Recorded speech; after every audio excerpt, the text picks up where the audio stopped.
ओम शांति।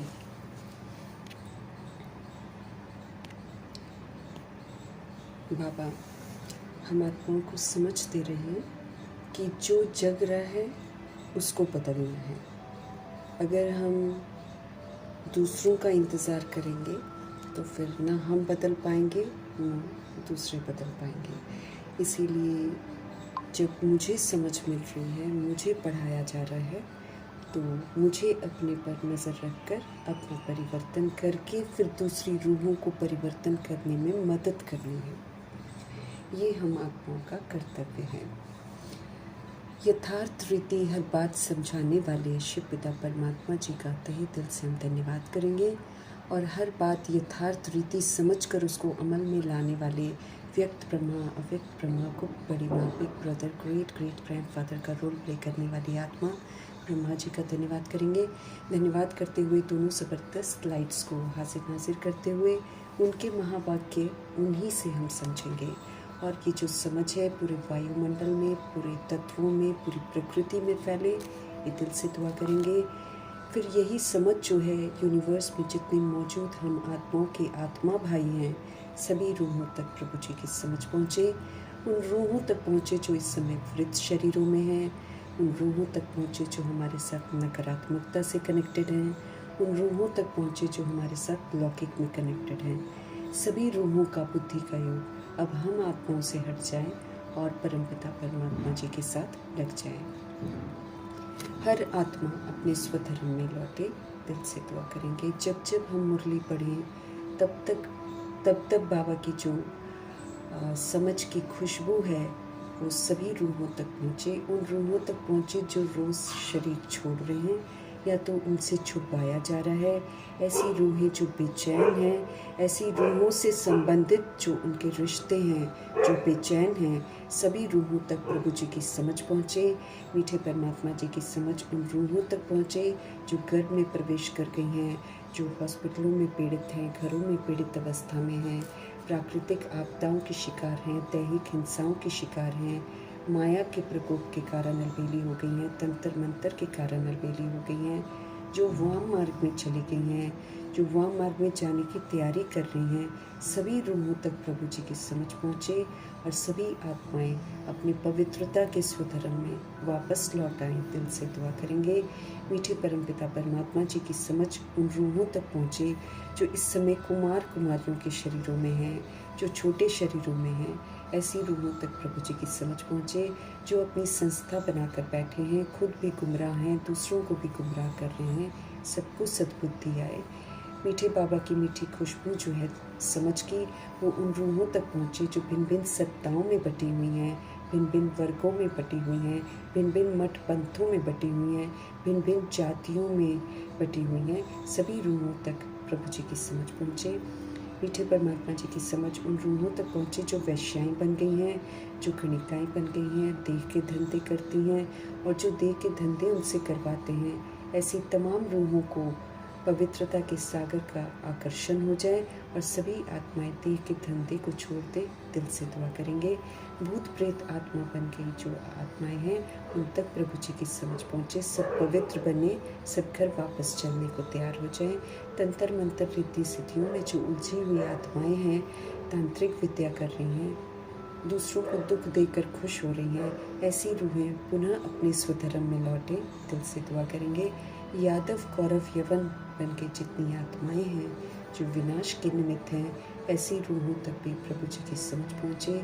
सभी रूहें अपने स्वधर्म में लौटे और घर वापस चलने को तैयार हो जाएं। उन रूहों तक पहुँचे जो वर्ल्ड में इतनी सारी जेल्स हैं, उन जेल में जो फंसे हुए कैदी हैं, उन रूहों तक प्रभु जी की समझ पहुँचे। सबका बुद्धि का योग परमात्मा के साथ लगे और जो उनको कंट्रोल करते हैं, उन पर रूल करते हैं, सभी रूहों तक प्रभु जी की समझ पहुँचे। दिल से दुआ करेंगे। उन रूहों तक पहुँचे जो जानवरों से भी बदतर हो गई हैं, ह्यूमन फ्लैश एनिमल फ्लैश का धंधा भी कर रही हैं और ह्यूमन फ्लैश एनिमल फ्लैश खा भी रही हैं। सभी रूहों तक प्रभु जी की समझ पहुँचे।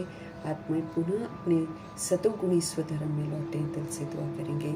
साहूकारों के प्रति जो पैसों के नशे में धुत हैं और उसके चक्कर में कितना अत्याचार, भ्रष्टाचार बिलियनियर्स और मिलियनियर्स कर रहे हैं, सभी रूहों तक प्रभु जी की समझ पहुँचे। सबको लौटना है घर, इसलिए सब में जागृति आए। दिल से दुआ करेंगे बाबा की समझ जो है उन रूहों तक पहुँचे जो फिल्म इंडस्ट्री में शामिल हैं, जो हिंसा सिखाती हैं, काम विकार की, क्रोध की, बदले की भावना की जो हिंसाएं सिखा रही हैं रूहें, दे अभिमान में जो फंसा रही हैं। सारी रूहों को दे अभिमान से वैराग आ जाए, गंदे सीरियल बनाने से वैराग आ जाए, भ्रष्टाचारी जो फैला रही हैं उससे वैराग आ जाए, गंदे गीत बनाने से वैराग आ जाए। ये हम दिल से दुआ करेंगे। जो डॉन बन गए हैं, जो अंडरवर्ल्ड डॉन्स हैं, जो आतंकवादी बन गई हैं रूहें, वो सभी रूहों तक भी प्रभु जी की समझ पहुँचे। सबको वैराग आए हिंसाओं से और सभी आत्माएं वापस अपनी ओरिजिनलिटी में लौटे। दिल से हम सब दुआ करेंगे। मीठे बाबा की मीठी खुशबू उन रूहों तक पहुँचे जो तरह तरह के नशे करने की आदी हो गई हैं। सब तरह के नशों से मुक्त होकर सभी रूहों को ईश्वरीय नशा चढ़ जाए। दिल से हम सब दुआ करेंगे और उन स्थानों तक बाबा के महावाक्य पहुँचे, या फिर पहुँचते भी हैं तो रूहें तैयार नहीं हैं सुनने के लिए। ऐसी जगहों पर बाबा की समझ की शक्ति और समझ का जादू पहुँचे, ताकि रूहें जो हैं उन्हें इस पुरानी दुनिया से वैराग आ जाए और सभी परमपिता परमात्मा को याद करें, उनके साथ जुड़े, उनके साथ संबंध जोड़े। ये दिल से हम सब दुआ करेंगे। अपने लिए भी दुआ करेंगे कि रोज़ की मुरली मुझ आत्मा के ऊपर एक कर्ज है, एक ये मेरा ताज है, ये मेरा तख्त है और ये मेरा तिलक है।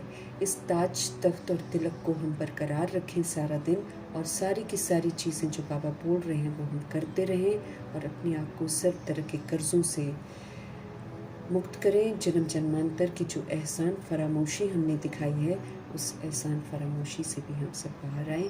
दिल से दुआ करेंगे। पल पल उनका धन्यवाद करते हुए उनके महावाक्य हम उन्हीं से समझेंगे। देखते हैं आज हमारे परमपिता परमात्मा किस विधि से हमको जीने की सभ्यता सिखा रहे हैं। मीठे मीठे बाबा बोले, मीठे बच्चे तुम हो रूहानी पंडे। हम रूहें हैं और जितनी भी दुनिया में लोग हैं, जितने शरीर हैं, उन सब में रूहें हैं। वो जो रूहें हैं वो मुझ आत्मा के भाई हैं, वो मेरे परमपिता परमात्मा के बच्चे हैं और मेरे परमपिता परमात्मा को अपना हर बच्चा बहुत अच्छा लगता है। और वो जो बच्चे हैं वो हम आत्माओं को देखकर बिगड़े हैं। हम सभी पूर्वज आत्माएं हैं। हम बड़े हैं, इसीलिए हम बड़े इसलिए हैं क्योंकि हम पहले आते हैं। वो हमको देखकर हमारे जैसे बन जाते हैं। इसलिए हम आत्माओं का फ़र्ज़ है कि हम पहले जगें पूरी तरह, पूरा मर्जीवा हम बने और फिर हम दूसरों को भी वो रास्ता ज़रूर दिखाएं। तो भगवान जी हमको याद दिला रहे हैं कि हम आत्माओं का जो टाइटल है वो रूहानी पंडे का टाइटल है। हम आत्माएं सही रास्ते पर चलकर दूसरों को सही रास्ता दिखाएं, ये बाबा हमको समझ देते हैं। लेकिन हमको ऐसा रूहानी पंडा बनना है जो सिर्फ बोल कर ना दिखाए रास्ता, बल्कि खुद चल कर दिखाए।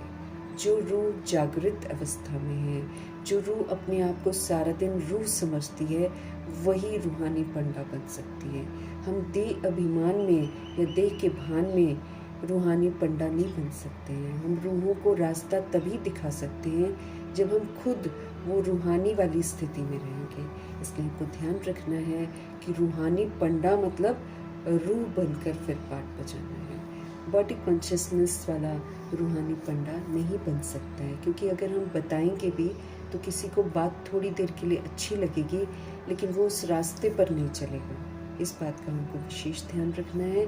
बाबा जी हमको ध्यान खिंचवा रहे हैं कि तुम हो रूहानी पंडे, तुम्हें गृहस्थ व्यवहार संभालते हुए कमल फूल समान बनकर याद की यात्रा करनी भी है और दूसरों को करानी भी है। मीठे मीठे बाबा स्मृति दिला रहे हैं कि गृहस्थ से हम भाग नहीं सकते हैं, क्योंकि हमने रचा हुआ है गृहस्थ। अब चैलेंज यही है कि उसी गृहस्थ को जिसको हमने खराब किया है, उसी गृहस्थ में रहते हुए अब जब व्यवहार हम करेंगे सबके साथ, तो व्यवहार को संभालना है, अर्थात मुझ आत्मा को ट्रस्टी बनकर और सबको प्रभु की अमानत समझकर देखना है और फिर उनको संभालना है, अर्थात सभी के साथ मुझ आत्मा का व्यवहार सतोगुणी और सत्युगी होना है। इस चीज़ की जागृति मुझ आत्मा में रहनी चाहिए। किसी विस्मृत रूह को देखकर कहीं मैं रूह विस्मृत न हो जाऊं, इसका मुझे बहुत ख्याल रखना है। उसके लिए बाबा ने हमको कमल फूल का उदाहरण दिया है। जैसे कमल का फूल कीचड़ में खिलता है, उसका सारा परिवार कीचड़ में होता है, लेकिन तनिक भी उस कीचड़ का प्रभाव जो है वो कमल पर नहीं पड़ता है। कमल बड़ा निश्चल है। वो एक्चुअली हम आत्माओं का प्रतीक है, उन आत्माओं का प्रतीक है जो इस संगम युग में कमल पुष्प के समान पवित्र बनते हैं, गृहस्थ में रहते हैं। कीचड़े का वायुमंडल चारों तरफ है, विस्मृत वायुमंडल चारों तरफ है, लेकिन उस विस्मृति के वायुमंडल में रहते हुए हमको पावन बनना है, हमको प्रभाव मुक्त रहना है, हमको लगाव मुक्त रहना है, हमको दबाव मुक्त रहना है और हमको सतोगुणी और सत्युगी व्यवहार करना है। कमल फूल समान बन प्रभाव मुक्त रहते हुए, स्मृति स्वरूप रहते हुए मुझ आत्मा को याद की यात्रा करनी है और फिर करके दूसरों को करानी है। ऐसे नहीं मैं खुद करूँ ना और मैं दूसरे को बोलूँ कि भगवान को याद करूँ, नहीं। रूहानी यात्रा भी हमको समझना है कि याद की यात्रा भी हम तभी कर सकते हैं जब हम अपने को रूह समझकर सुप्रीम रूह को याद करते हैं। जब तक रूह नहीं समझते हैं तब तक हम सुप्रीम रूह को याद भी नहीं कर सकते हैं। इस बात का भी मुझे आत्मा को बहुत ध्यान रखना है। तो मैं आत्मा कौन? मैं आत्मा रूहानी पंडा। रूहानी पंडा मतलब रूह समझकर चलना है, रूह के स्वधर्म में रहकर चलना है और फिर दूसरी रूहों को रास्ता दिखाना है। मुझ आत्मा को गृहस्थ व्यवहार में रहते हुए, सब कुछ संभालते हुए कमल फूल समान बनना है, अर्थात प्रभाव मुक्त, लगाव मुक्त, दबाव मुक्त रहते हुए मुझे सिर्फ और सिर्फ सतोगुणी और सत्युगी व्यवहार करना है। मुझे याद की यात्रा करनी भी है और दूसरी सोल्स को करानी भी है। तो मुझे करना है, फिर दूसरों को करना सिखाना है। इस बात का मुझे विशेष ध्यान देना है, नहीं तो और कर्जा भी चढ़ जाएगा और हमको सज़ा भी ज़रूर मिलेगी, क्योंकि फिर हम खुद आत्मा समझकर चल नहीं रहे हैं और दूसरों से हम देवताई विशेषताएं वाला व्यवहार चाहते हैं। ये हम बहुत बड़ी गलती करते हैं कि हम आत्माएं मुरली पढ़ते हैं और जो मुरली नहीं पढ़ते हैं उनसे हम एक्सपेक्ट करते हैं कि वो अमृत वेला भी करें, वो जल्दी भी उठें, वो लहसुन प्याज ना खाएं और वो एकदम डिसिप्लिन रहें। हम यहाँ समझ कर भी पूरा आचरण में नहीं ला रहे हैं और जो समझ ही नहीं रहे हैं उनसे हम एक्सपेक्ट करते हैं। तो ये हम बहुत बड़ी गलती कर बैठते हैं। इसलिए हमको ध्यान रखना है कि हमको दूसरे को तो कहना ही नहीं है कि कुछ करो, लेकिन मुझे करते हुए अपनी चलन से दूसरी आत्माओं का बुद्धि का योग, अपने परिवर्तन से सभी का बुद्धि का योग परमपिता परमात्मा की तरफ आकर्षित करवाना है। ये हम आत्माओं का फर्ज है। इसको बोलते हैं रूहानी पंडित। आज का प्रश्न है, बाप बच्चों का कौन सा श्रृंगार करते हैं और किस श्रृंगार के लिए हमको फिर मना भी करते हैं? हम रूहों को बाबा क्या कहते हैं? बाबा कहते हैं, मीठे बच्चे, मैं तुम्हारा रूहानी श्रृंगार करने आया हूँ। अब हम रूहें बदसूरत हो गई हैं। हम रूहें जो दिखाई नहीं देती हैं ना, वो रूहें जो हैं उनका श्रृंगार बिगड़ गया है। उन्होंने पता नहीं दे भान और दे अभिमान और दे अभिमान की कमी कमज़ोरियों का श्रृंगार कर लिया है। तो प्रभु जी हम आत्मा को समझते रहें कि मीठे बच्चे, मैं तुम्हारा रूहानी श्रृंगार करने के लिए आया हूँ। तुम कभी भी जिस्मानी श्रृंगार नहीं करना। नाउ नो मेकअप, है ना, no lipstick, no makeup, no powder, no cream, no perfume, no earrings, no bangles, है ना।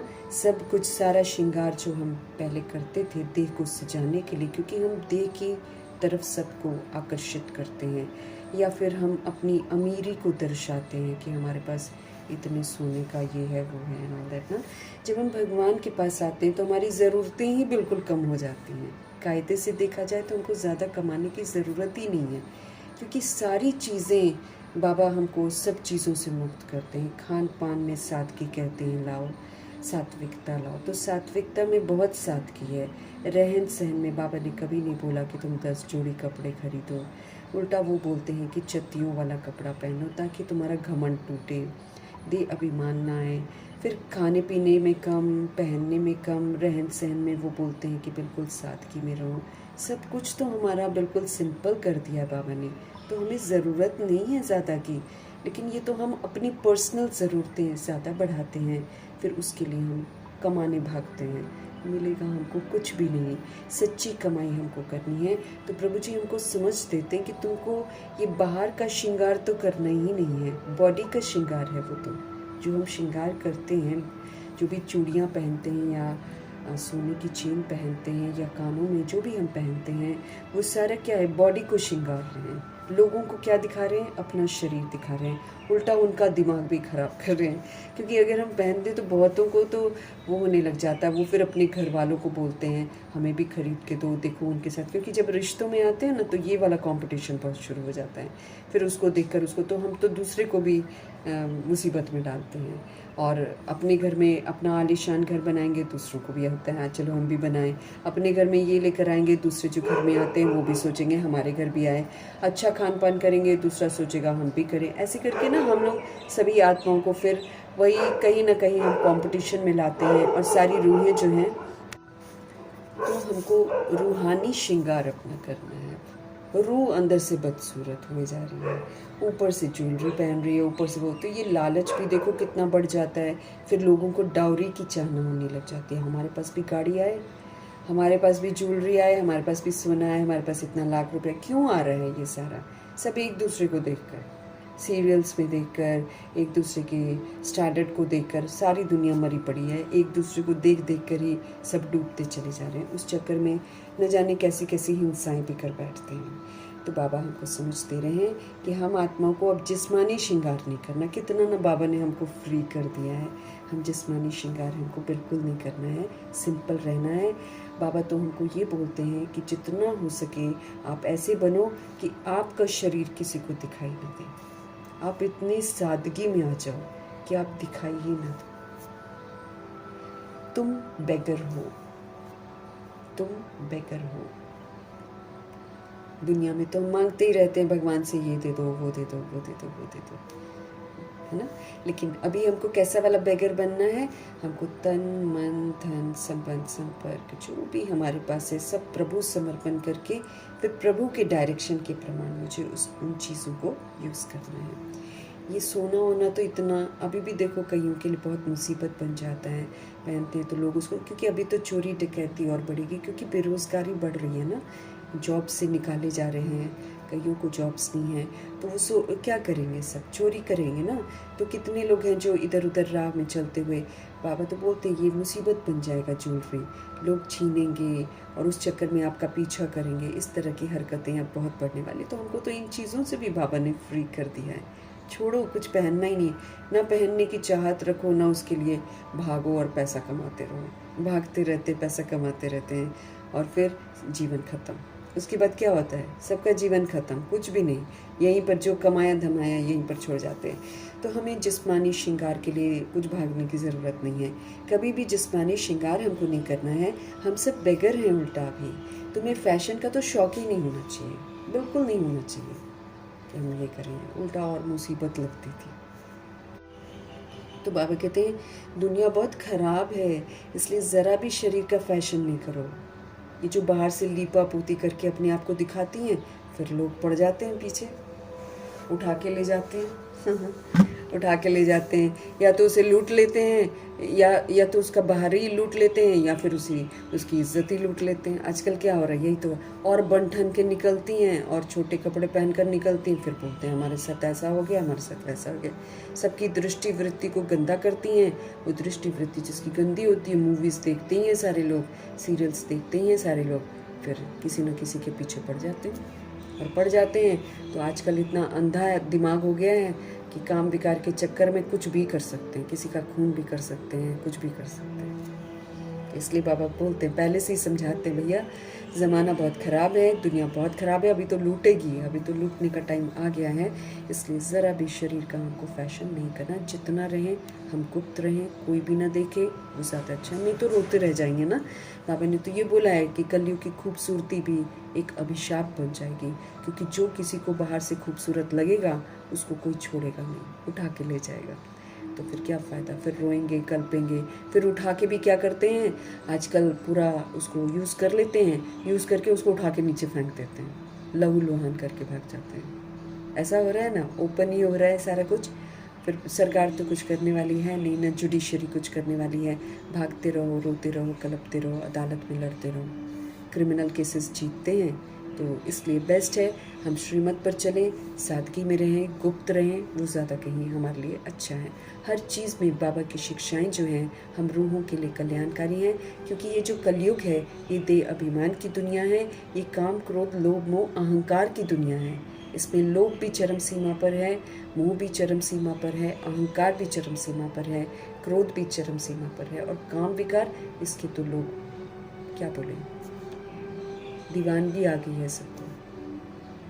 इसलिए ज़माना जो ख़राब हो गया है उसमें बेस्ट है बाबा के रास्ते पर चलना, बाबा को याद करना, बाबा की श्रीमत पर चलना और गुप्त रहना। और हम अगर ऐसा करेंगे ना, हम पूरी भीड़ में भी जाएंगे ना, गंदी दृष्टि वृत्ति वाले भी होंगे, हम उनको दिखाई ही नहीं देंगे। कितना अद्भुत पवित्र भव योगी भव का वरदान है, जिसको अगर हमने फलीभूत कर लिया तो हम एकदम सुरक्षित हैं। जितना दिखावा करेंगे उतना लोगों की नज़रों में आएंगे, जितना नाम मान शान के पीछे पड़ेंगे उतना हम रोते हुए नजर आएंगे। ये तो तय है, क्योंकि दुनिया छोड़ने वाली नहीं है। गीत है, आखिर वो दिन आया आज जब प्रभु जी आ गए और हम आत्माओं को सही रास्ता दिखा रहे हैं। ओम शांति। बाबा हमको फोर्स कभी नहीं करते हैं, कभी नहीं फोर्स करेंगे। सारा कुछ जनरल में बताते, पर्टिकुलर में भी नहीं बताते कि किसी एक आत्मा को बताएंगे, है ना, ऐसे नहीं करते। क्यों? क्योंकि बहुत ज़्यादा सज़ा के भागीदार हम बन जाएंगे अगर हम उनका कहना नहीं मानेंगे। तो बाबा जनरल में बताते हैं और फिर छोड़ देते हैं। जिसको करना है करो, जिसको नहीं करना है मत करो। जो हम करेंगे उसका भुगतान हम ही करेंगे। इसके लिए फिर हमको तैयार रहना है। कल को हम ये नहीं बोल सकते कि हमने यज्ञ में पैसा दिया, कल को हम ये नहीं बोल सकते हैं कि हमने तो मुरली पढ़ी थी, कल को हमने ये तो नहीं कहना है कि हमने योग लगाया था, क्योंकि योग की परफेक्शन भी बाबा हमको दिखाएंगे। क्योंकि योग भी एक्यूरेसी वाला चाहिए, जिसमें देह का भान ही खत्म हो जाए और शरीरी अवस्था हो और बस आत्मा और परमात्मा का कनेक्शन हो। तीसरी कोई चीज़ बुद्धि में नहीं होनी चाहिए, उसको बाबा योग बोलते हैं। उससे मेरे पाप कर्म भस्म होंगे, नहीं तो भस्म भी नहीं होंगे। उल्टा योग करने के बाद हम क्या करेंगे, फिर से भारी हो जाएंगे। बेहद का पाप शिव पिता परमात्मा बैठकर बेहद के बच्चों को समझाते हैं। बेहद माना कोई हद ही नहीं है। अब ये सारी दुनिया जो है 800 करोड़ काउंट करते हैं, लेकिन कोई काउंट थोड़ी कर सकता है। अब देखो, त्रेता युग तो चलो, त्रेता युग तक 16,000 राजाई घराना था। अब तो कोई राजाई घराना भी नहीं है। 800 करोड़ कहते हैं आबादी है, काउंट थोड़ी कर सकते हैं कोई किसी को काउंट कर सकते हैं? नहीं कर सकते हैं। तो ये जितने 800 करोड़ आबादी है, इसमें जितनी भी रूहें हैं सब प्रभु जी के बच्चे हैं, बेहद के हैं, बेहद अनलिमिटेड, नोबडी कैन काउंट, है ना। आकारी को तो कोई काउंट ही नहीं कर सकता है। जो भूत प्रेत बनकर आकारी शरीरों में घूम रहे हैं उसको कौन काउंट करेगा। बेहद माना कोई हद ही नहीं है, कितने ढेर बच्चे हैं। और फिर अगर परिवार में आने वाले हैं तो वो भी 16,108 33 करोड़ है। एक परिवार में इतने बच्चे हैं, बेहद के ही तो हैं। इतने बेशुमार बच्चों का एक ही बाप है, 800 करोड़ का एक बाप है, लेकिन रूहें जानती ही नहीं है। जिसको रचता कहा जाता है, बड़ी सुंदर रचना रचते हैं भगवान जी। कलयुग नहीं बनाते हैं, लेकिन बड़ी सुंदर रचना रचते हैं। पहले हमको ब्राह्मण बनाते हैं, फिर हमको ऐसी शिक्षाएं देते हैं जिन शिक्षाओं को धारण करके हम फरिश्ता बन सकते हैं। फरिश्ता से फिर हम देवता बन सकते हैं। ऐसा सुंदर रचता है हमारा शिव बाबा।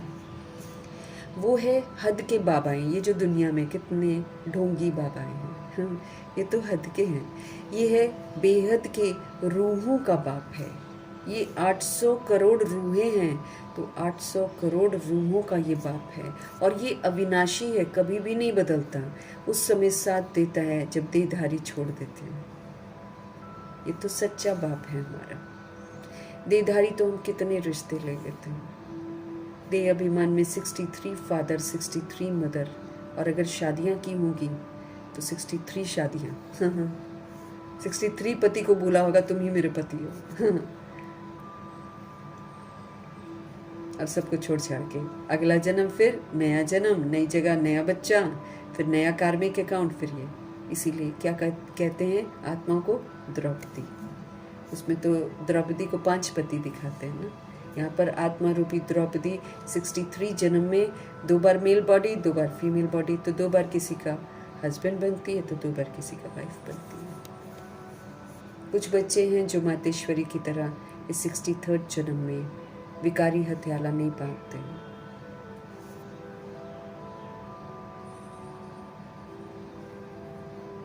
रचता है हमारे शिव बाबा। वो है दुनिया वाले हद के बाबा हैं, और ये है बेहद के रूहों का बाप। वो है हद के जिस्मानी बाप, और ये है बेहद के रूहों का एक ही बाप। वो तो हद के जिस्मानी बाप हैं। वो तो हम जितने बार जिस्म लेंगे उतनी बार हमको नया फादर मिलेगा।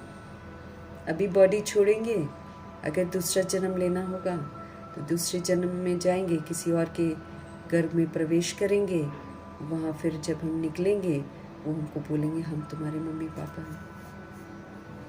फिर वहाँ हम रटेंगे, फिर शरीर छोड़ेंगे, फिर पता चलेगा अरे भगवान मेरे पापा हैं। यही खेल हम खेलते रहते हैं।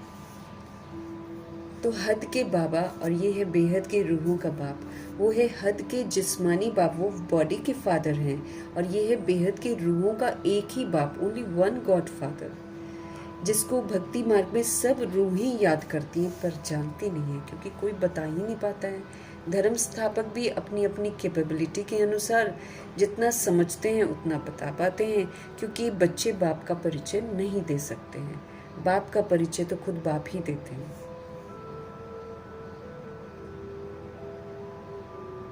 तुम बच्चे जानते हो कि भक्ति मार्ग भी है, साथ साथ रावण राज्य भी है। रावण राज्य में ही भक्ति होती है, क्योंकि हम सभी रूहें विस्मृत हो जाते हैं। रावण रूपी देह भान और देह अभिमान की कमी कमजोरियों के शिकार हो जाते हैं। फिर आत्मा दुखी हो जाती है। फिर अब दुखी हो जाती है तो बेचैन होकर फिर क्या करें? फिर पूजा करती है। ब्रह्मा जी सबसे पहले शिवलिंग की पूजा करते हैं, क्योंकि बुद्धि में कहीं ना कहीं तो संस्कार में रह गया ना कि शिव का यादगार शिवलिंग है। तो पूरा तो याद नहीं रहता है, लेकिन फिर भी घनी उनमें यादें होती हैं, इसलिए वो सबसे पहले शिवलिंग बनवा के सुंदर सी फिर उसकी पूजा करते हैं। वहाँ से शुरुआत हो जाती है पूजा की, लेकिन समझाने वाला कोई नहीं है। इसलिए आँख के आकर्षण के बाद फेस का आकर्षण, फेस के आकर्षण के बाद बॉडी का आकर्षण शुरू होते होते कलयुग तक पूरा ही बॉडी का आकर्षण हो जाता है। इसलिए सारा पाप कर्म होने के कारण आत्मा स्वधर्म के विपरीत चली जाती है और खुद ही अशांत होना शुरू हो जाती है। अब वो अशांत होती है तो बेचैन होकर वो भक्ति करती है, कभी किसकी तो कभी किसकी तो कभी किसकी तो कभी किसकी, और कलयुग के अंत में भूत पूजा भी करने लग जाती है। जो आत्मा उसको विकारी बनाती है उसके नाम का व्रत रखती है, उसको भी भगवान कहती है, उसके भी पैर छूती है और वो भी छुआता रहता है और उससे गालियाँ भी खाती रहती है और फिर उसकी पूजा भी करती रहती है। ये दुर्दशा हो जाती है रूहों की एंड में। तो रावण के राज्य में भक्ति शुरू होती है। इधर रावण की मत पर हम चलते जाते हैं और उधर हम भक्ति भी करते जाते हैं और गिरते भी चले जाते हैं, दुर्गति हो जाती है। बिल्कुल ही हम भूत पूजा भी करने लग जाते हैं, क्योंकि मूर्तियों की पूजा बाबा कहते भूत पूजा है। इन्हीं मूर्तियों की पूजा कर करके, अब मूर्ति थोड़ी मेरी प्रार्थना सुनती है, न मुझे कुछ कहती है, न मुझे कुछ कर पाती है, बस वो तो एक यादगार बना हुआ है ना। तो भक्ति मार्ग में भी भावनाएं देखकर शिव बाबा ही तो पूरा करते हैं सब कुछ। तो बाबा कहते हैं साथ साथ रावण राज्य भी और साथ साथ भक्ति मार्ग भी। अब मनुष्य पुकारते हैं कि हमको रावण राज्य से राम राज्य में ले जाओ, ऐसा बात मनुष्य पुकारते हैं। बाप समझाते हैं, देखो देवी देवता जो भारत के मालिक थे ना, अब वो मालिक नहीं है। वो कौन थे ये भी अब तुम जानते हो। हम ही तो सतयुगी सूर्यवंशी घराने के मालिक थे। अब बाबा हमको स्मृति दिला रहे हैं, है ना। बाबा हमको स्मृति दिला रहे हैं कि हम ही सतयुगी सूर्यवंशी घराने में थे।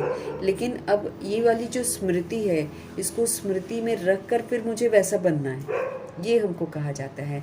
स्मृति से समर्थी आती है। तो जितना हम स्मृति रखेंगे ना कि मैं सतयुगी सूर्यवंशी आत्मा हूँ, या फिर मैं सतयुगी सूर्यवंशी घराने की आत्मा हूँ, या फिर मैं उस घराने का मालिक हूँ। जैसे ब्रह्मा जी को नशा चढ़ गया था इस बात का, मम्मा को नशा चढ़ गया था, तो फिर वो लोग इस घराने के लोग कैसे होते हैं ना, वैसा ही पाठ बजाने लग जाते हैं। अब हमको भी बाबा यही बोल रहे हैं कि जो स्मृतियाँ मैं तुम्हें दिलाता हूँ, उन स्मृतियों को तुम स्वीकार करो। उन स्मृतियों को स्वीकार करके अब तुम ऐसा पाठ बजाओ। तुम सतयुगी सूर्यवंशी घराने के मालिक थे, इस स्मृति से तुम पाठ बजाओ। राजा रानी तो होते हैं ना, तो फिर सतयुगी सूर्यवंशी घराने की जो आत्माएं हैं, वो अगर हम वैसा समझकर पाठ बजाएंगे तो वहाँ की आत्माएं कभी भी कर्म इंद्रियों के अधीन नहीं होती। वहाँ की आत्माएं कभी भी मन बुद्धि संस्कार के अधीन नहीं होती। वो राजा बनकर उनको चलाती हैं और भ्रिकुटी में ही देखती हैं। बॉडी को वो लोग देखते ही नहीं हैं सूर्यवंशी। वो ज्ञान सूर्य शिव पिता परमात्मा की श्रेष्ठ मत पर चलते हैं, इसीलिए सूर्य की तरह, है ना, सूर्यवंशी घराने की बनती हैं। तो अगर हमको उस घराने में जाना है तो हमको भी फिर कैसे होना पड़ेगा, ज्ञान सूर्य की श्रीमत पर चलना पड़ेगा, अपने को आत्मा समझना पड़ेगा और फिर सतोगुणी सत्य की पाठ बजाना पड़ेगा। एकदम श्रीमत पर एक्यूरेसी से मुझे चलना पड़ेगा। तो हम ही सतयुगी सूर्यवंशी घराने के मालिक थे। राजा रानी तो होते हैं ना। तुम बच्चों को अब स्मृति आई है कि बाबा आया हुआ है हम बच्चों को राज्य भाग्य का वर्षा देने के लिए। तो ये भी तो मुझे याद करना है ना कि बाबा आए हुए हैं, किस लिए आए हुए हैं, ताकि वो हम आत्माओं को राज्य भाग्य का वर्षा दें। तो ये राज्य भाग्य का जो वर्षा है, ये मुझे आत्मा को लेना है, तो टाइम तो मुझे इसी में लगाना है ना। तो ये लेने की भी तो बड़ी मेहनत करनी पड़ेगी, ऐसे तो मिलता भी तो नहीं है। इसके लिए मुझे स्वराज्य अधिकारी बनकर सतोगुणी और सतयुगी पाठ बजाना है। जब मैं रूह इस तरीके से पाठ बजाऊंगी तब मैं इस घराने में जा सकती हूँ। यहाँ पूरा का पूरा मुझे सबूत देना है जीवन मुक्ति का, सबके साथ रहते हुए सारे बंधनों से मुक्त होने का मुझे सबूत देना है।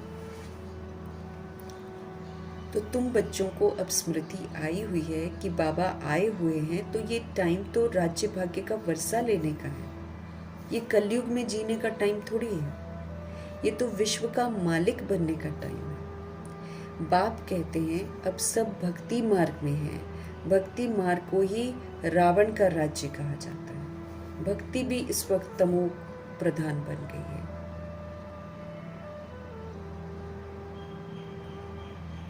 तो भक्ति मार्ग को ही रावण राज्य कहा जाता है। ज्ञान मार्ग तो सिर्फ एक बाप ही हमको सिखाते हैं।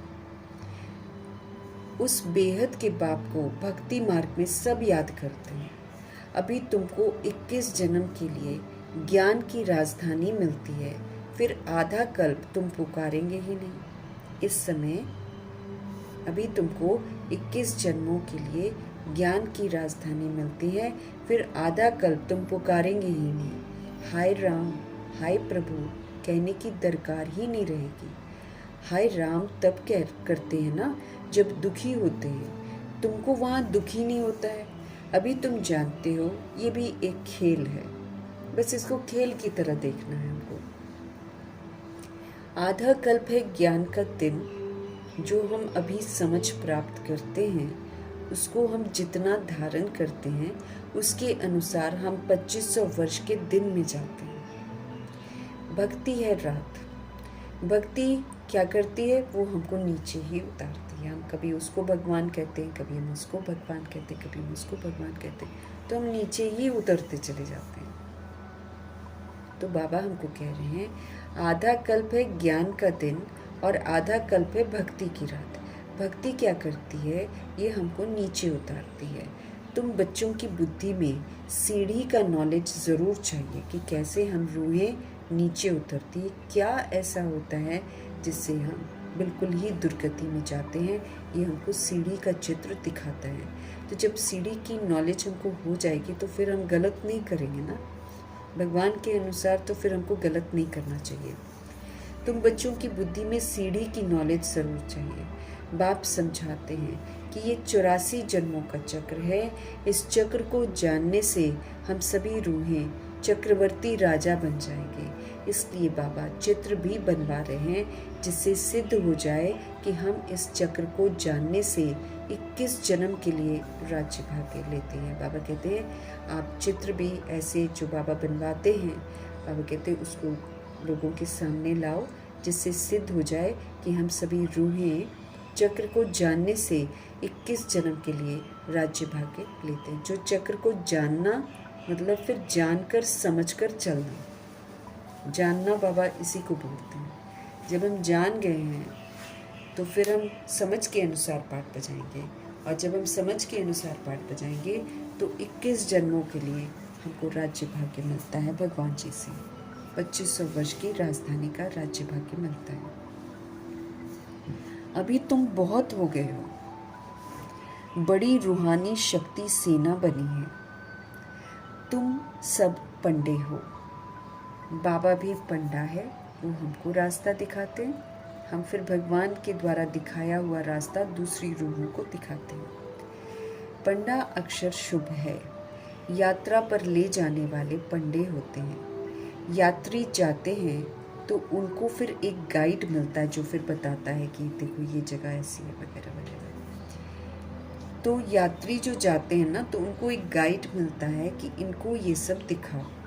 तीर्थ यात्रा पर भी पंडे मिलते हैं। बाप कहते हैं जन्म जन्मांतर तीर्थ यात्रा तुम करते आए हो। तो बाबा कह रहे हैं जन्म जन्मांतर तीर्थ यात्रा तुम करते आए हो। तुम अमरनाथ पर जाते हैं, तीर्थों पर जाते हैं, परिक्रमा लगाते हैं, चारों धाम की यात्रा करते हैं, लेकिन किसी को भी भगवान का परिचय नहीं मिलता है। न दुख कटते हैं, उल्टा आते हैं तो थक जाते हैं, छाले पड़ जाते हैं। वहाँ जाने समय फिर वही याद रहता है। घर बार धंधे धूरी सबसे दिल हट जाती है, फिर जहाँ जाते हैं वही को याद करते हैं। अपने घर गृहस्थ में रहते हुए धंधा धूरी करते भी बाबा कहते हैं और गुप्त यात्रा पर रहो। मन ही मन याद करना, हमको तो किसी को दिखाना भी नहीं है, कहीं पर हमको जाने की भी ज़रूरत नहीं है। हम मन ही मन प्रभु की यादों में रहें और फिर गृहस्थ जो परमात्मा ने रच दिया है उसको भी पूरा समझ से चलाएं, अर्थात ट्रस्टी बनकर चलाएं। बाबा कहते हैं जितना बड़ा धंधा करना है करो, है ना, जितना बड़ा धंधा करना है तुम करो, किसी को मना नहीं करते बाबा। नहीं तो लोग कहेंगे कि लो जी भगवान जी मना करते हैं ना। तो बाबा कहते हैं मना नहीं करते बाबा, किसी को मना, भले अपनी राजाई भी संभालो। राजा जनक को भी सेकंड में जीवन मुक्ति मिली है। उसको तो वैराग आ गया था राजा जनक को, तो उन्होंने मतलब भगवान के बन गए थे, तो जीवन मुक्ति उनको मिली थी, ऐसा कहानी में बोलते हैं। तुमको कोई बाहर की यात्रा आदि तरफ धक्के खाने की तो ज़रूरत नहीं है कि इधर जाओ उधर जाओ तीर्थों पर जाओ। बाबा कहते वो तो तुमको ज़रूरत नहीं है। अपने घर बार की भी तुम पूरी संभाल करो, वो तो करनी पड़ेगी। तो जो सेंसिबल बच्चे होते हैं, अच्छे बच्चे हैं, वो समझते हैं कि हमको घर गृहस्थ में रहते कमल फूल संभाल रहे। कीचड़ है चारों तरफ। जब हम गृहस्थ में रहते हैं तो इर्द गिर्द तो सभी विकारी लोग ही रहते हैं ना, तो वहीं पर रहना है, लेकिन हमें प्रभाव मुक्त रहना है, हमें लगाव मुक्त रहना है। हमको सतोगुणी और सतयुगी पाठ बजाना है, हमको समझदार बनना है, हमको सेंसिबल बनना है। गृहस्थ व्यवहार में तंग नहीं होना चाहिए। अब बनाया है तो करो, है ना, तंग नहीं होना चाहिए। कई लोग तंग आ जाते हैं। कुमार कुमारियाँ तो जैसे कि सन्यासी हैं, उनमें तो विकार नहीं है। अब अभी इस चक्कर में नहीं पड़े हैं, दुनिया के चक्कर में नहीं पड़े हैं, अगर गंदी चीज़ें नहीं देखते हैं मोबाइलों पर टीवी पर, तो फिर बाबा कहते वो तो जैसे कि सन्यासी हैं, कुमार और कुमारियाँ, उनमें विकार नहीं है, वो 5 विकार से दूर हैं। अभी तुम बच्चे जानते हो कि हमारा श्रृंगार ही और प्रकार का है, उनका और है, उनका है तमो प्रधान श्रृंगार। क्यों बोलते हैं तमो प्रधान? क्योंकि वो देह में फंसाता है, वो दूसरों को फंसाता है, खुद भी फंसते हैं, दूसरों को भी फंसाते हैं, इसलिए उसको तमो प्रधान श्रृंगार कहते हैं। क्योंकि वो देह के प्रति दूसरों का ध्यान खिंचवाता है, या फिर लोभ आ जाता है, या फिर उनको लगता है हम भी इसमें लाएं, या फिर अहंकार आ जाता है। तो हमारे में जो आता है उसी का कंट्रीब्यूशन हम करते हैं, है कि नहीं? तो बाबा हमको क्या बोल रहे हैं? अभी तुम बच्चे जानते हो कि हमारा श्रृंगार ही और प्रकार का है, और दुनिया वालों का श्रृंगार दूसरी तरह का है। उनका तमो प्रधान श्रृंगार है, तुम्हारा है सतो प्रधान श्रृंगार, जिससे तुमको सतो प्रधान सूर्यवंशी राजाई में जाना है। अगर हम सूर्यवंशी घराने में जाना चाहते हैं, फिर तो हमको बहुत पुरुषार्थ करना है, फिर तो ज्ञान सूर्य की हर बात पर चलना है, फिर तो ब्रह्मा जी को फॉलो करना है, वही जाएगा वन में। बाकी तो बाबा जानते हैं कि सब प्रजा भी बनने वाले हैं, दास-दासियाँ भी बनने वाले हैं, चंडाल भी बनने वाले हैं, वो साहूकार भी बनने वाले हैं, वो तो सारे अपना अपना बनने वाले हैं। तो उसी के अनुसार फिर बाबा शिक्षाएं दे देते हैं। नहीं तो संकल्प चलेंगे ना कि यहाँ जाते हैं तो ये धंधा धोरी छुड़ा देते हैं, आगे तो इल्ज़ाम लगा हुआ है कि घर बार छुड़ा देते हैं। इसलिए बाबा बोलते हैं कि हम इसके लिए तो आपको मना नहीं करते हैं, लेकिन जो बनना है उसकी तरफ तो ध्यान देना है ना। तो यहाँ धारणाएं ही बिल्कुल डिफरेंट हैं, यहाँ श्रृंगार ही बिल्कुल डिफरेंट है। इसलिए बाबा बोलते हैं कि पुरानी दुनिया को भूल जाओ, ताकि ये हमको आकर्षित न करे, नहीं तो ये हमको आकर्षित करके ना फिर उसी में फंसा देती है। बाप तुम बच्चों को समझाते हैं तमो प्रधान जिस्मानी श्रृंगार जरा भी नहीं करो, क्योंकि तमो प्रधान जिस्मानी श्रृंगार जो है वो दूसरों का ध्यान देह में और श्रृंगार की तरफ लेकर जाता है। दुनिया बड़ी खराब है बाबा कहते हैं, क्योंकि इस समय आत्माएं काम क्रोध लोभ मोह अहंकार से पीड़ित है ना बुरे तरीके से। गृहस्थ व्यवहार में रहते फैशनेबल मत बनो। कई लोग हैं गृहस्थ में रहते हैं, बाबा के घर भी आते हैं, लेकिन फैशन भी खूब करते हैं। बाबा बोलते हैं गृहस्थ व्यवहार में रहते फैशनेबल मत बनो। फैशन क्या करता है ना, कशिश करता है, वही है बॉडी देखेंगे ही देखेंगे लोग। जो सजा धजा होगा बाहर से और घूमेगा तो चारों तरफ सब देखेंगे। अब जितनी देर उसको देखेंगे भगवान को भूल जाएंगे, फिर उनको भी होगा हमारे पास भी ऐसा हो। फिर किसी का तो लालच ही इतना बढ़ जाएगा कि वो उसके लिए फिर रिश्वतखोरी करेगा, सब कुछ करेगा, तो सारा हो गया ना गड़बड़। फिर हम क्या करने के निमित्त बन गए? हम किसी को विस्मृत करते हैं, देह में फंसाने के निमित्त बन जाते हैं, तो इसका भी बड़ा पाप चढ़ता है।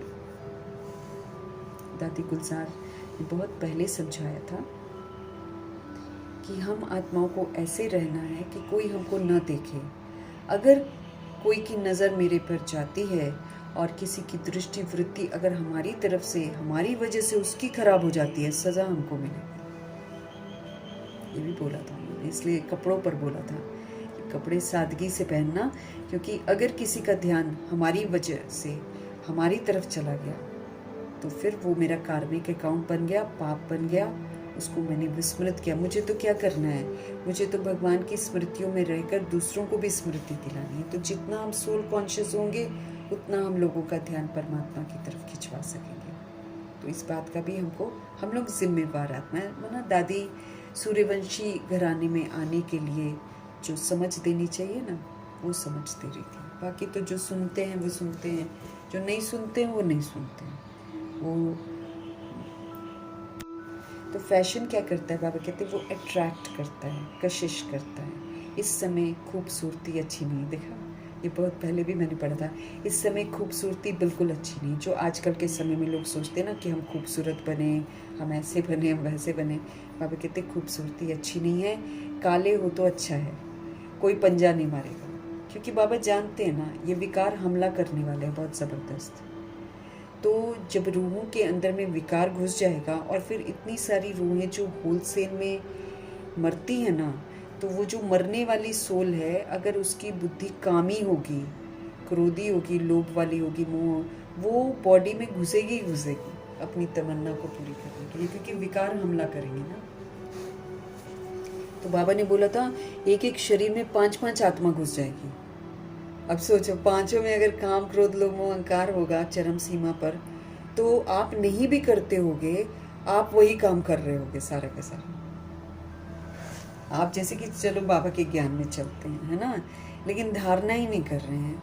देह का भान और अभिमान है, तो 5 रूहें घुस जाएंगी अंदर, और 5 रूहें लोभ वाला काम भी करवा देंगी, मोह वाला भी, अहंकार वाला भी, सारा बंदरपना करवा देंगी आपके थ्रू।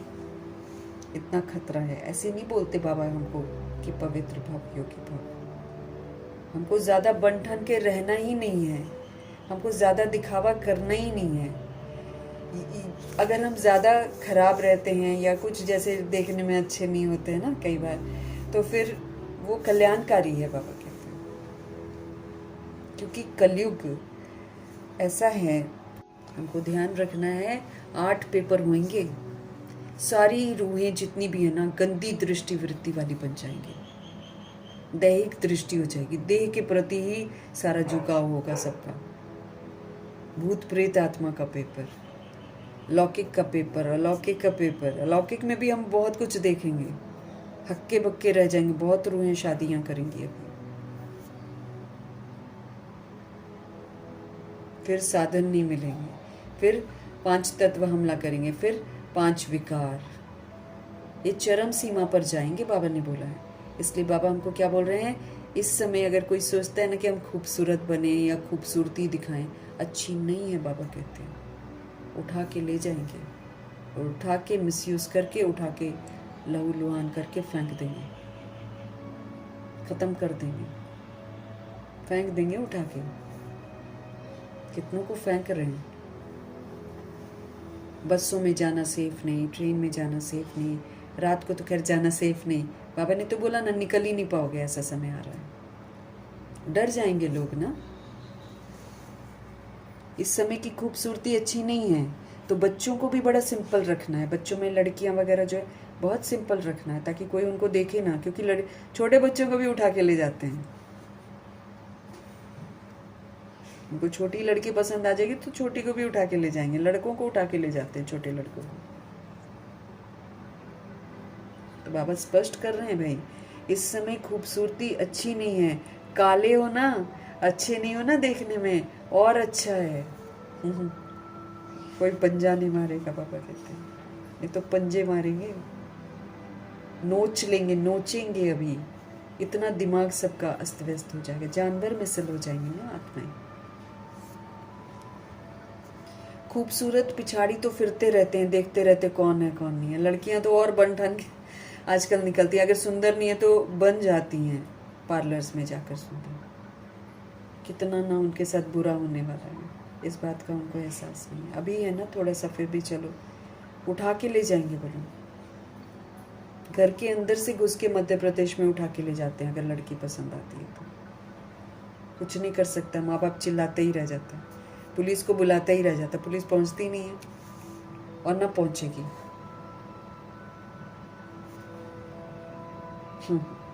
बाबा क्या कह रहे हैं, खूबसूरत पिछाड़ी तो फिरते रहते हैं, श्री कृष्ण को भी सांवरा दिखाते हैं, तुमको गोरा बनना है शिव बाबा से, है ना। कौन सा गोरा बनना है? पवित्र। पवित्रता ही पर्सनालिटी है। इस पर्सनालिटी वाली सोल को कोई छू नहीं सकता है, जल जाएगा। जो पवित्र होगी ना सोल, जो पवित्र होगी, गोरा मीन्स पवित्र, जो पवित्र होगी उसको हाथ लगाने से पहले ही जल जाएगी आत्मा, उसका बॉडी ही जल जाएगी। इतना प्योरिटी में पावर है, हाथ नहीं लगा सकता कोई भी। मातेश्वरी के समीप नहीं कोई जा सकता था। जितना मर्जी मारने जाओ, ये करेंगे वो करेंगे, देखते हैं कौन है कहाँ है, हमको बताओ, ऊपर चढ़ गए। तो बाबा कहते हैं कि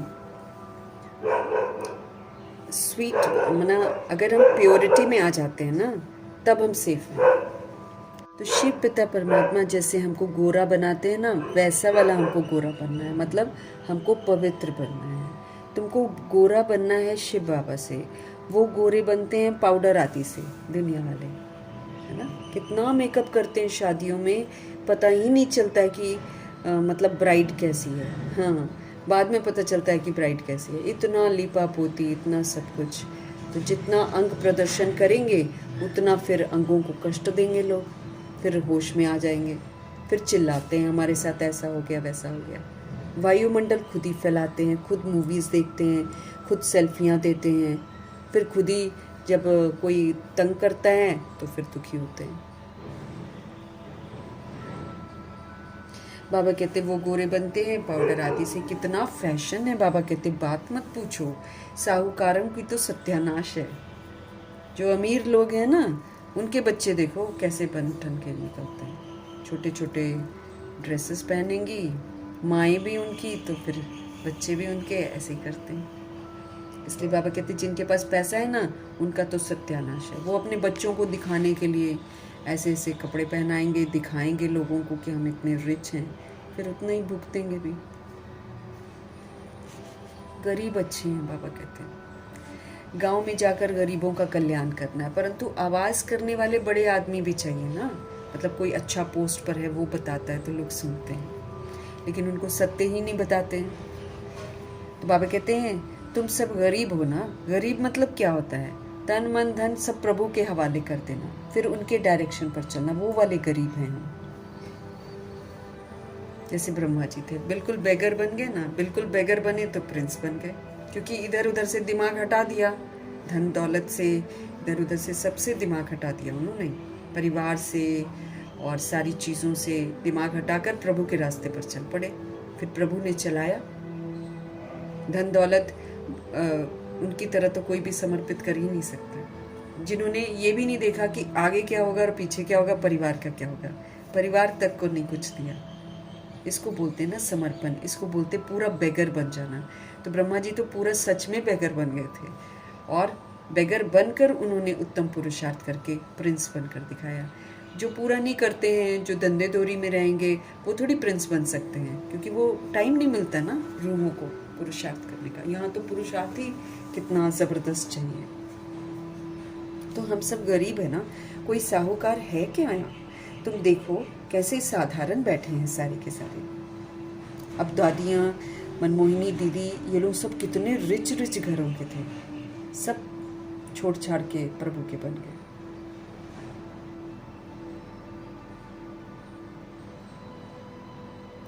बॉम्बे में फैशन देखो क्या लगा पड़ा है, वहीं से तो शुरुआत होती है ना फैशन की। मूवीज़ में, सीरियल्स में लोग देखकर वहीं से तो करते हैं सारा कुछ। बाबा पास मिलने आते हैं तो कहता हूँ तुमने ये जिस्मानी श्रृंगार किया है, अब आओ तो तुमको ज्ञान श्रृंगार कराएं, जिससे तुम स्वर्ग की परी 21 जन्मों के लिए बन जाएंगी। प्रिंसेस बनो, बाबा कहते हैं, परी बनो।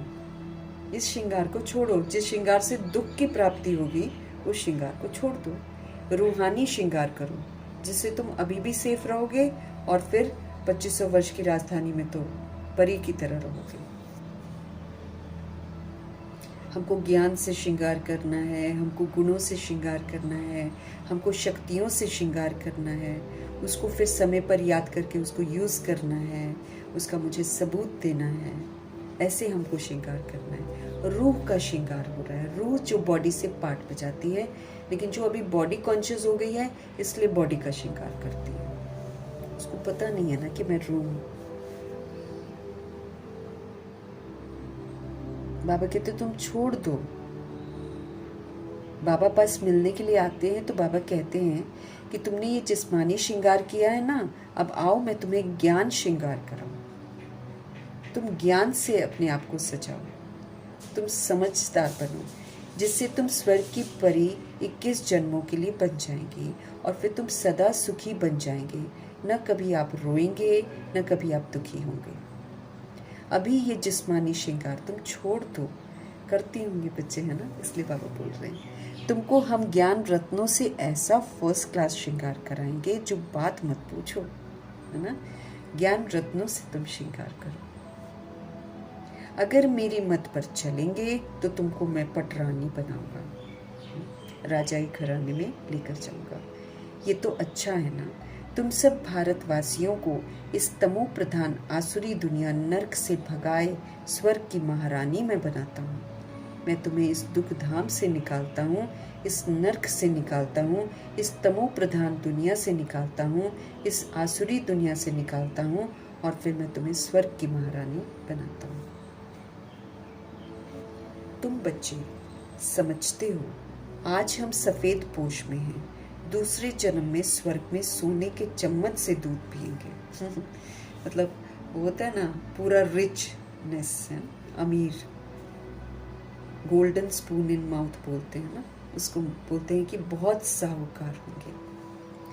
ये तो बहुत छीछी दुनिया है, बाबा कहते हैं, ये तो गंदी है, हमको कोई भी चीज़ देखो गंदी मिल रही है क्योंकि हम लोग गंदे बन गए हैं। स्वर्ग तो स्वर्ग है, बात मत पूछो, यहाँ तो तुम बेगर हो, भारत बेगर है, बेगर टू प्रिंस गाया हुआ है। जो बेगर बनता है वही फिर पुरुषार्थ करके प्रिंस बनता है।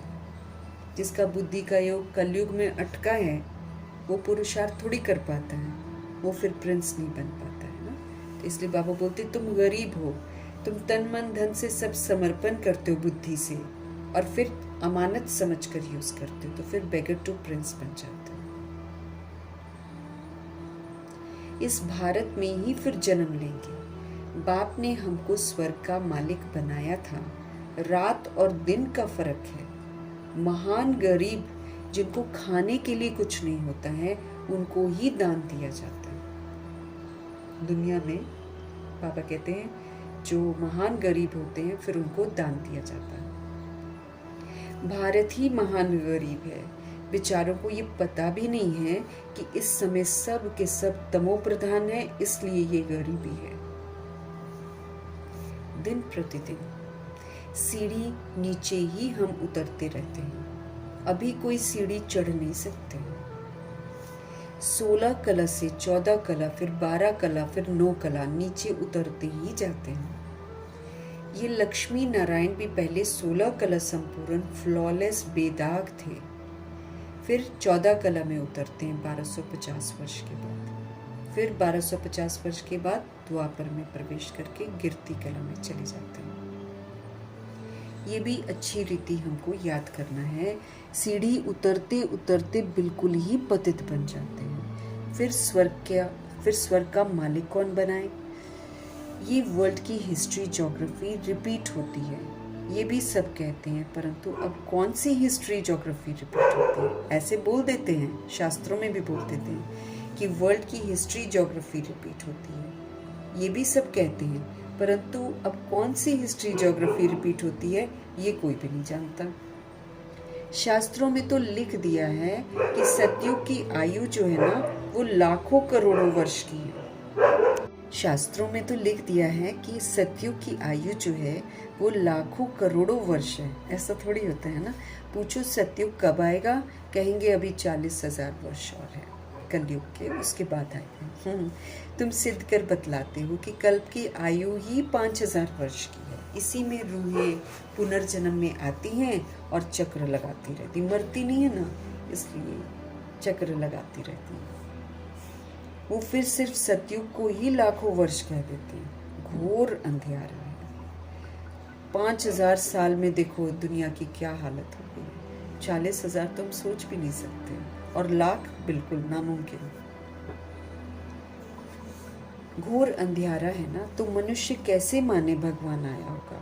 वो समझते हैं भगवान तब आएंगे जब कलयुग का अंत होगा। अभी तुम बच्चे इन सभी बातों को समझते हो, विनाश बिल्कुल सामने खड़ा है। बच्चों को समझाया जाता है कि विनाश के पहले बाप से वर्षा ले लो, परंतु कुंभकर्ण की नींद में सोए पड़े हैं। बच्चों को समझाया जाता है कि विनाश के पहले बाप से वर्षा ले लो, लेकिन कुंभकर्ण की नींद में सभी आत्माएं जो हैं वो सोई पड़ी हैं, तो बेचारे हाय हाय करके मरेंगे, तुम्हारी जय जयकार हो जाएगी। विनाश तो होता ही है, हाय हाय विपरीत बुद्धि हाय हाय ही करेंगे। बाबा कहते हैं जो विपरीत बुद्धि है बाबा के बच्चे भी है ना, 16,108.33 करोड़ बच्चों में ही एक लिस्ट निकलेगी विपरीत बुद्धि की। उन विपरीत बुद्धि की वजह से ही द्वापर युग और कलयुग विपरीत बुद्धि है।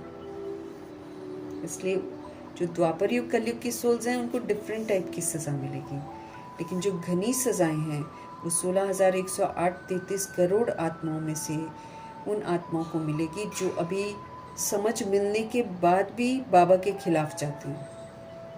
उनको समझ मिलती है ना, अपने को आत्मा समझो, मुझे याद करो, सब कुछ भूलो, पुरानी दुनिया को मत देखो, है ना, ऐसे बाबा बोलते हैं ना।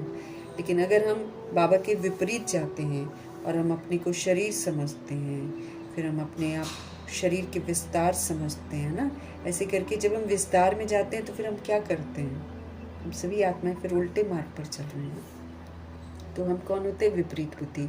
तो जो बाबा के बच्चे जो श्रीमत पर चलकर फिर सूर्यवंशी घराने में आने के लायक नहीं बनते हैं, जो विपरीत बुद्धि होकर चलते हैं, विघ्न रूप बनते हैं, कलयुग बनाते हैं, सतयुग नहीं बनाते हैं, वो फिर हाय हाय करके मरेंगे, क्योंकि उनका हिसाब किताब ऐसे ही दर्द से सेटल होगा ना।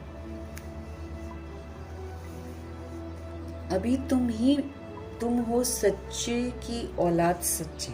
अब हमको बाबा का बनना है और सच्चा बनना है। सत्यता, जैसे कल परसों बाबा ने बोला था, सत्यवादी वो जिसमें दिव्यता हो।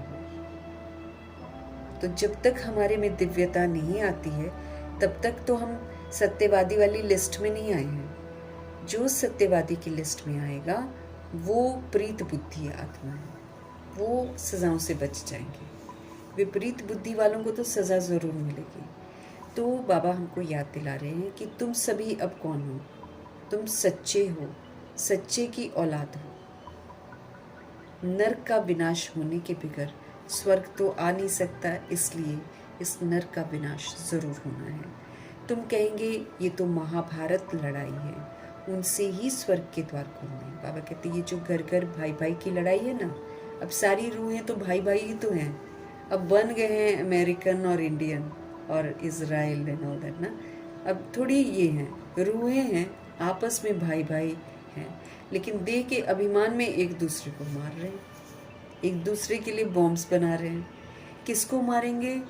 बॉडी को मारेंगे, बॉडी के विस्तार को मारेंगे। रूहें तो फिर बॉडी से निकलकर एक दूसरे को समझेंगे कि ये हम क्या कर रहे थे। रूहें थोड़ी मरेंगी, बॉडी को मारेंगे सबके सब।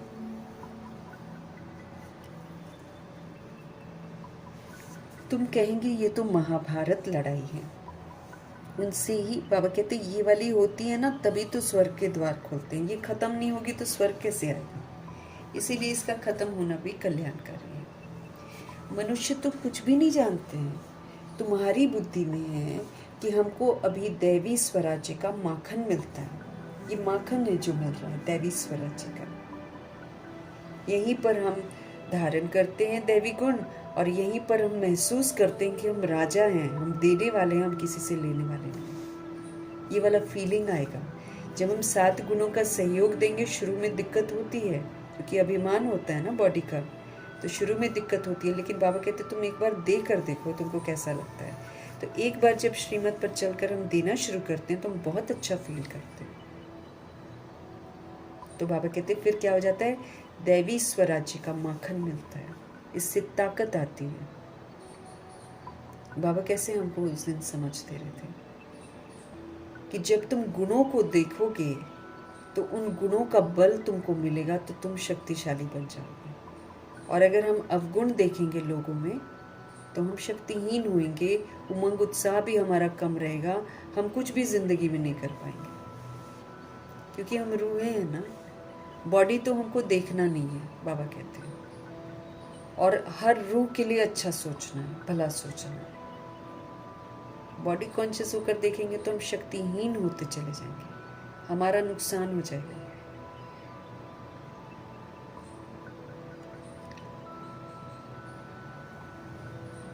मनुष्य कुछ भी नहीं जानते हैं। तुम्हारी बुद्धि में है कि हमको अभी दैवी स्वराज्य का माखन मिलता है, वो तो आपस में लड़ते ही रहेंगे।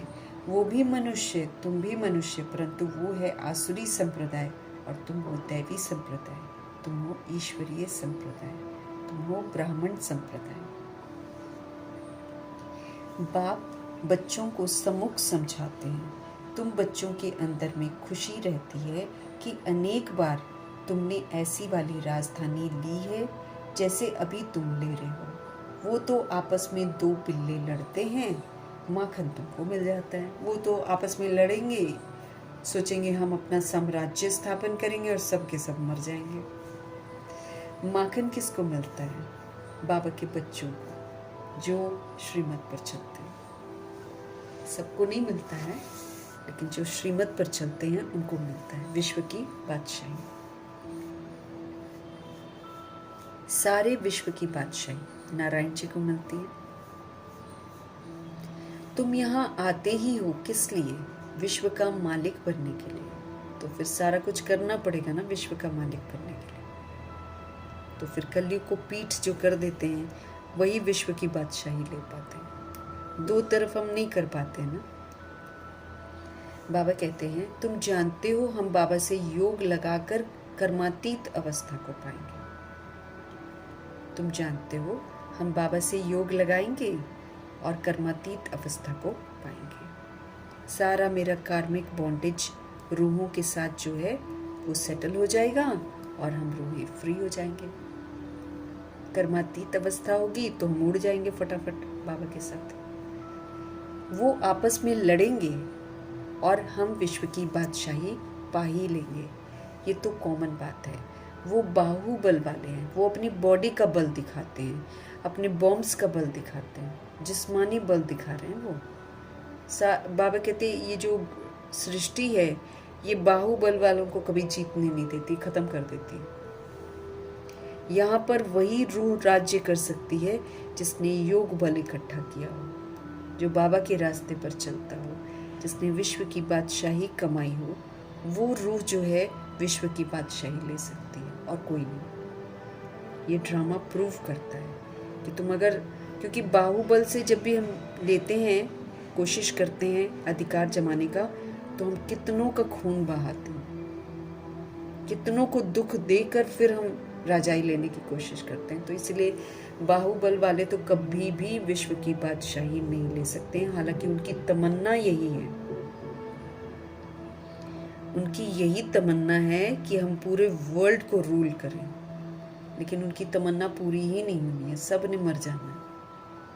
अपने कुल का विनाश वो लोग खुद ही कर देते, मारते मारते खुद भी मर जाएंगे।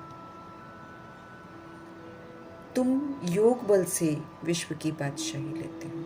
जितना हम बाबा के साथ योग लगाते हैं उतना हम निखरते जाते हैं, पापों से मुक्त हो जाते हैं, नए पाप और नहीं करते हैं। उतना उतना फिर हम विश्व की बादशाही के हकदार बन जाते हैं।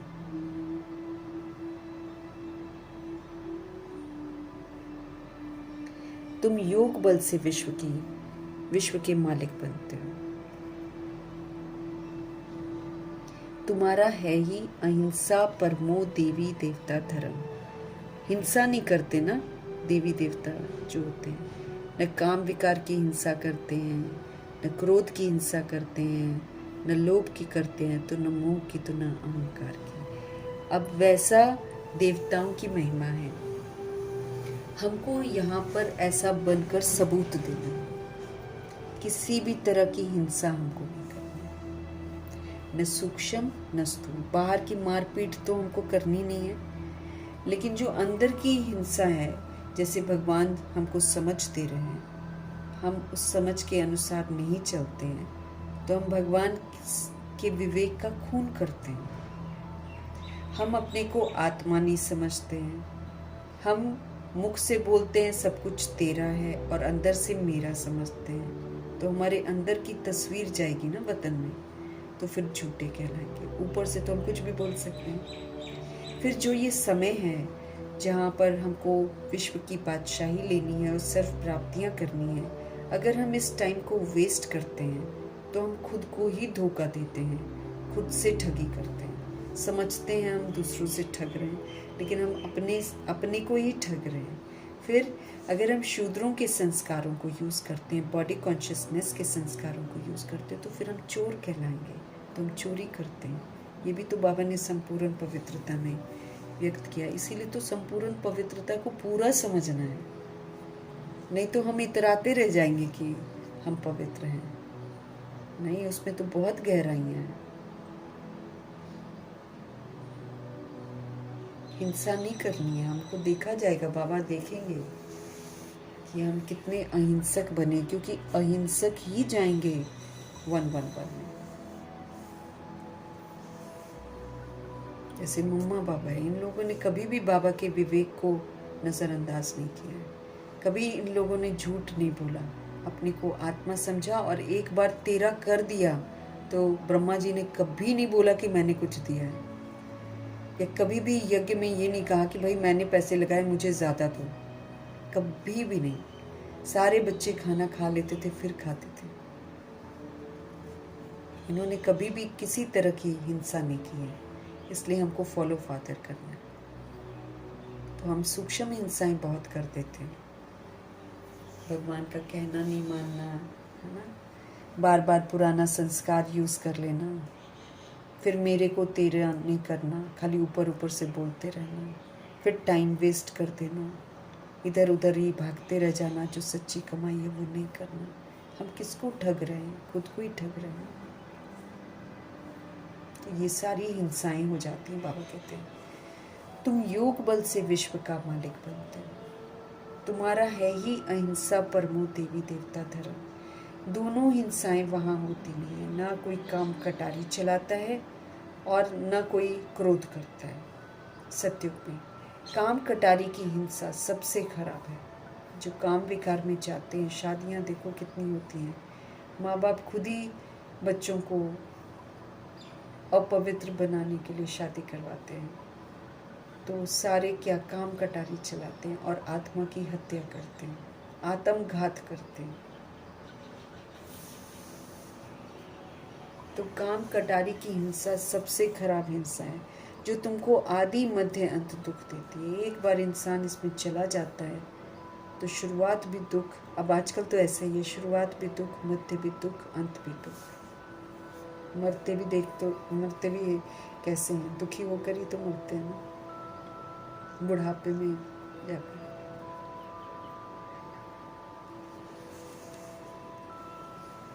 तो बाबा स्पष्ट कर रहे हैं कि काम कटारी की जो हिंसा है ये सबसे खराब हिंसा है, जो तुमको आदि मध्य अंत दुख देती है। ये किसी को पता ही नहीं है कि रावण का राज्य कब होता है। सभी पुकारते हैं ना, अभी पुकारते हैं आकर हमको पावन बनाओ, तो ज़रूर कभी पावन थे, तभी तो अंदर से पुकार आती है कि हमको पावन बनाओ। भारतवासी बच्चे ही पुकारते हैं कि हमको दुखों से लिबरेट करो। भारतवासी कौन होते हैं? जो भारत को स्वर्ग बनाते हैं। तो जैसे मम्मा बाबा हैं, दादियाँ हैं, ये लोग बोलते हैं कि हमको दुखों से लिबरेट करो, हमको शांति धाम ले जाओ, दुख हर कर हमको सुख दो। श्री कृष्ण को हरि भी कहते हैं। बाबा हमको हरि के द्वार ले चलो। हरि का द्वार है कृष्णपुरी, ये है कंसपुरी। ये कंसपुरी हमको पसंद नहीं है। माया मच्छंदर का खेल दिखाते हैं, ये तो तुम जानते हो। रावण का राज्य द्वापर से शुरू होता है। देवताएं जो पावन थे वो पतित होने शुरू हो जाते हैं। बाबा कहते हैं ये तो तुम जानते हो कि रावण का राज्य जो है ये द्वापर से शुरू होता है। देवताएं जो पावन थे ना वो पतित होना शुरू हो जाते हैं। इसकी भी निशानियां जगन्नाथपुरी में है, मतलब दिखाते हैं कि कैसे देवकुल की आत्माएं पतित बनती हैं। इसलिए गंदे गंदे चित्र जगन्नाथपुरी में बना देते हैं, लेकिन देवता वाला रूप बना देते हैं और गंदे बना देते हैं। दुनिया में बड़ा गंद लगा हुआ है ना। अब हम तो उन सब बातों से निकलकर परिस्तान में जाते हैं। इसमें बड़ी हिम्मत चाहिए, इसमें बड़ी महावीर बनना चाहिए। बाबा का बनकर पतित थोड़ी बनना है हमको। एक बार बाबा के बन गए तो फिर हमको पतित नहीं बनना है।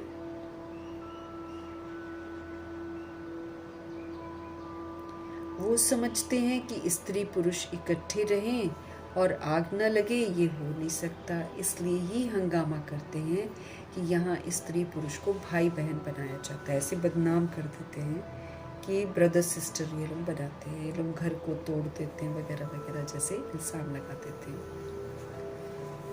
यहाँ स्त्री पुरुष को भाई बहन बनाया जाता है, ऐसा तो कहाँ लिखा हुआ नहीं है। पता नहीं, बाबा कहते हैं यहाँ कौन सा जादू है। अरे तुम ब्रह्मा कुमारियों के पास जाएंगे और बस तुमको वहाँ बांध रखेंगे, ऐसे बोल देते हैं कई लोग, मत जाना ऐसे ऐसे वहाँ बहकाते रहते हैं। शुरू में तो बहुत होता था दादियों के समय में, तो बोलते थे दरवाज़ा ही लोग लगा देते थे वाइट साड़ी देखकर, बंद करते थे, फिर खोलते नहीं थे, अछूत की तरह ना ऐसे बिहेव करते थे। ऐसे ऐसे वहाँ बहकाते रहते हैं। ये भी ड्रामा में नूत है, जिनका पाठ होगा वो कैसे भी आ जाएंगे, इसमें डरने की बात ही नहीं है। शिव बाबा तो ज्ञान का सागर है, पतित पावन है, वो सर्व का सद्गति दाता है। ब्रह्मा द्वारा पतित से पावन बनाते हैं बाबा। ये अक्षर ऐसे बड़े लिखे हों जो कोई भी आकर पढ़े। पवित्रता पर ही कितना विघ्न डालती हैं आत्मा, पवित्र नहीं रहना चाहती हैं और न रहने देना चाहती हैं, है ना। अब शादियों में देखो कितने लोग इकट्ठे होते हैं, है ना, सब किस चीज़ का जश्न मना रहे हैं। उनको पता ही नहीं है कि वो आत्माओं की हत्या करवा रहे हैं, आत्मघात करा रहे हैं, वो पतित बना रहे हैं, उल्टा नाचते हैं गाते हैं बस। और वो दुनिया ये सोचती है हमने ये किया है तो अब ये सब करें, हाँ। खुद तो तंग आए होते हैं अपनी ज़िंदगी से और फिर बच्चों को उसी में डाल देते हैं जब अनजान होते हैं। तो बाबा कहते पवित्रता पर ही सारे विघ्न हैं, इसी में लोग लड़ते हैं। जबकि बाबा तो अच्छी बात सिखाते हैं, लेकिन लोग गंदी बात को अच्छा समझते हैं। बाबा कहते हैं बच्चे, किसी भी देहधारी में मोह की रग नहीं चाहिए, सब खत्म हो जानी है देह। जितनी भी देह दिखाई दे रही है सब खत्म हो जानी है। किसी भी देहधारी में हमको अटैचमेंट नहीं रखना है, मोह की रग नहीं चाहिए। नष्ट मोहा स्मृति लब्धा वाला पेपर है हमारा आखिरी पेपर। अगर कहाँ मोह की रग होगी तो फंस पड़ेंगे। यहाँ तो अम्मा मरे तो भी हमको हलवा खाना है, मतलब ज्ञान का चिंतन जरूर करना है। ज्ञान रूपी हलवा हमको मिलता है ना रोज, तो ये ज्ञान रूपी हलवा हमको शक्ति देता है। तो जिस समय कोई रूह घर शरीर छोड़ती है, उस समय उस रूह को किस चीज़ की ज़रूरत होती है? सत्यता की ही ज़रूरत होती है। तो उस समय तो मुरली ज़रूर पढ़नी है और उसको समर्पित भी करनी है। तो बाबा कहते हैं यहाँ तो अम्मा मरे ना तो भी हलवा खाना है, मतलब ज्ञान रूपी हलवा ज़रूर खाना है, मतलब ज्ञान का चिंतन, ज्ञान मुरली ज़रूर पढ़नी है। बाबा सामने बिठाकर पूछते हैं, कल तुम्हारा कोई मर जाए तो रोएंगे तो नहीं ना? आंसू आया फेल हो जाएंगे। एक शरीर छोड़कर दूसरा लिया, इसमें रोने की क्या बात है? बाबा हमको ये समझ देते हैं कि जो बॉडी है उसको चलाने वाली रूह है, रूह नहीं मरती है। जो मेरा रिश्तेदार बनकर आती है रूह, वो नहीं मरती है। वो तो ये बॉडी छोड़ेगी, उसका रोल यहाँ ख़त्म, वो जाकर दूसरा बॉडी लेगी और अपना नया रोल प्ले करेगी। तो रोने की तो बाबा कहते कोई बात ही नहीं है। बॉडी तुमने विनाशी बनाया था, वो विनाशी है इसलिए वो मर गया, उसको जला दिया, बात खत्म। तो इसलिए बाबा, क्योंकि हमारे पेपर होने हैं ना, इसलिए हमसे पूछ रहे हैं कि अगर कोई तुम्हारा मर जाता है तो तुम रोएंगे क्या? आंसू आया तो फेल हुए, एक शरीर छोड़ दूसरा लिया, इसमें रोने की क्या बात है? दूसरा कोई सुने तो कहे मुख से अच्छा तो बोलो है ना।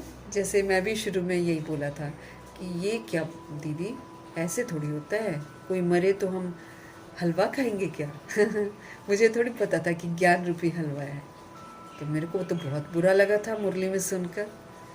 फिर मैंने उनसे पूछा कि ये क्या बाबा बोल रहे हैं, ऐसे थोड़ी भगवान होता है कि अम्मा मरे तो भी हलवा बैठकर हम खाएं तो दीदी ने मुझे समझाया कि ज्ञान रूपी हलवा हमको खाना है, ज्ञान नहीं छोड़ना है, सत्य है ना क्या।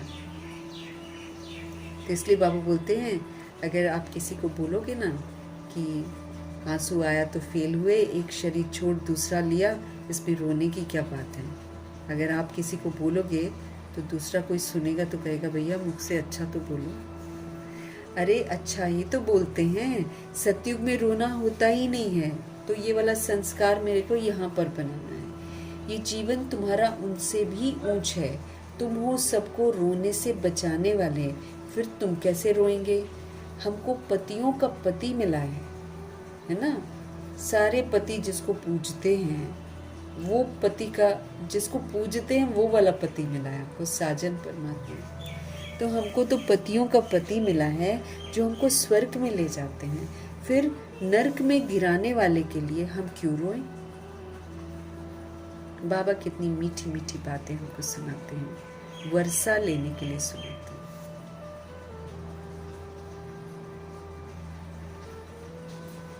बाबा कितनी मीठी मीठी बातें सुनाते हैं वर्षा लेने के लिए। अब देखो कोई कुमारी अगर बाबा की बन जाती है, साजन अगर उनको बना लेती है, कितनी ना सुरक्षित हो जाती है।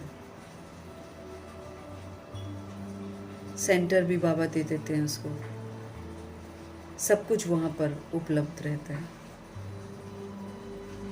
बाबा कहाँ से क्या कराता है। तो बाबा क्या बोल रहे हैं, कितनी मीठी मीठी बातें सुनाते हैं वर्षा लेने के लिए। जिसके पास होता है वो फिर दे देता है ना, और बाबा दिला देते हैं, जहां बाबा को लगता होगा बाबा दिला देते हैं।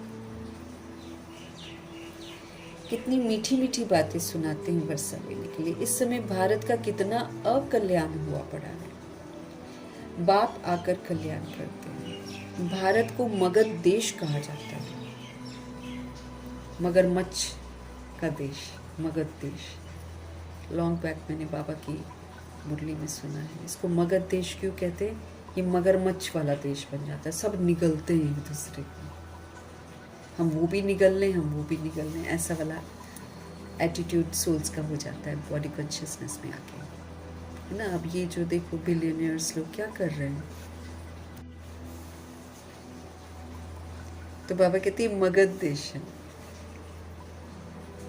सिंध जैसे फैशनेबल कोई होते नहीं है, सिंधी बड़े फैशनेबल होते हैं। ब्रह्मा जी ठाट बाट में रहते थे भाई, और जितने उनके वैसे भी हीरे जवाहरात का ही व्यापार था, तो घर में भी सारी जितनी भी फीमेल्स होती थी श्रृंगारी हुई होती थी। बहुत रिच थे ब्रह्मा जी, लेकिन अपने देह अभिमान को उन्होंने तोड़ा। कपड़े फट गए तो उस पर चतियां लगाकर पहने, ताकि वो देह का अभिमान खत्म हो जाए। दादियों ने भी अपना अभिमान खत्म किया, सब रिच फैमिली की। गुलजार दादी कितनी रिच फैमिली की। मनमोहिनी दीदी कॉम्प्लेक्स इतने सारे बने, क्यों बने हैं, बहुत सारा पैसा दिया।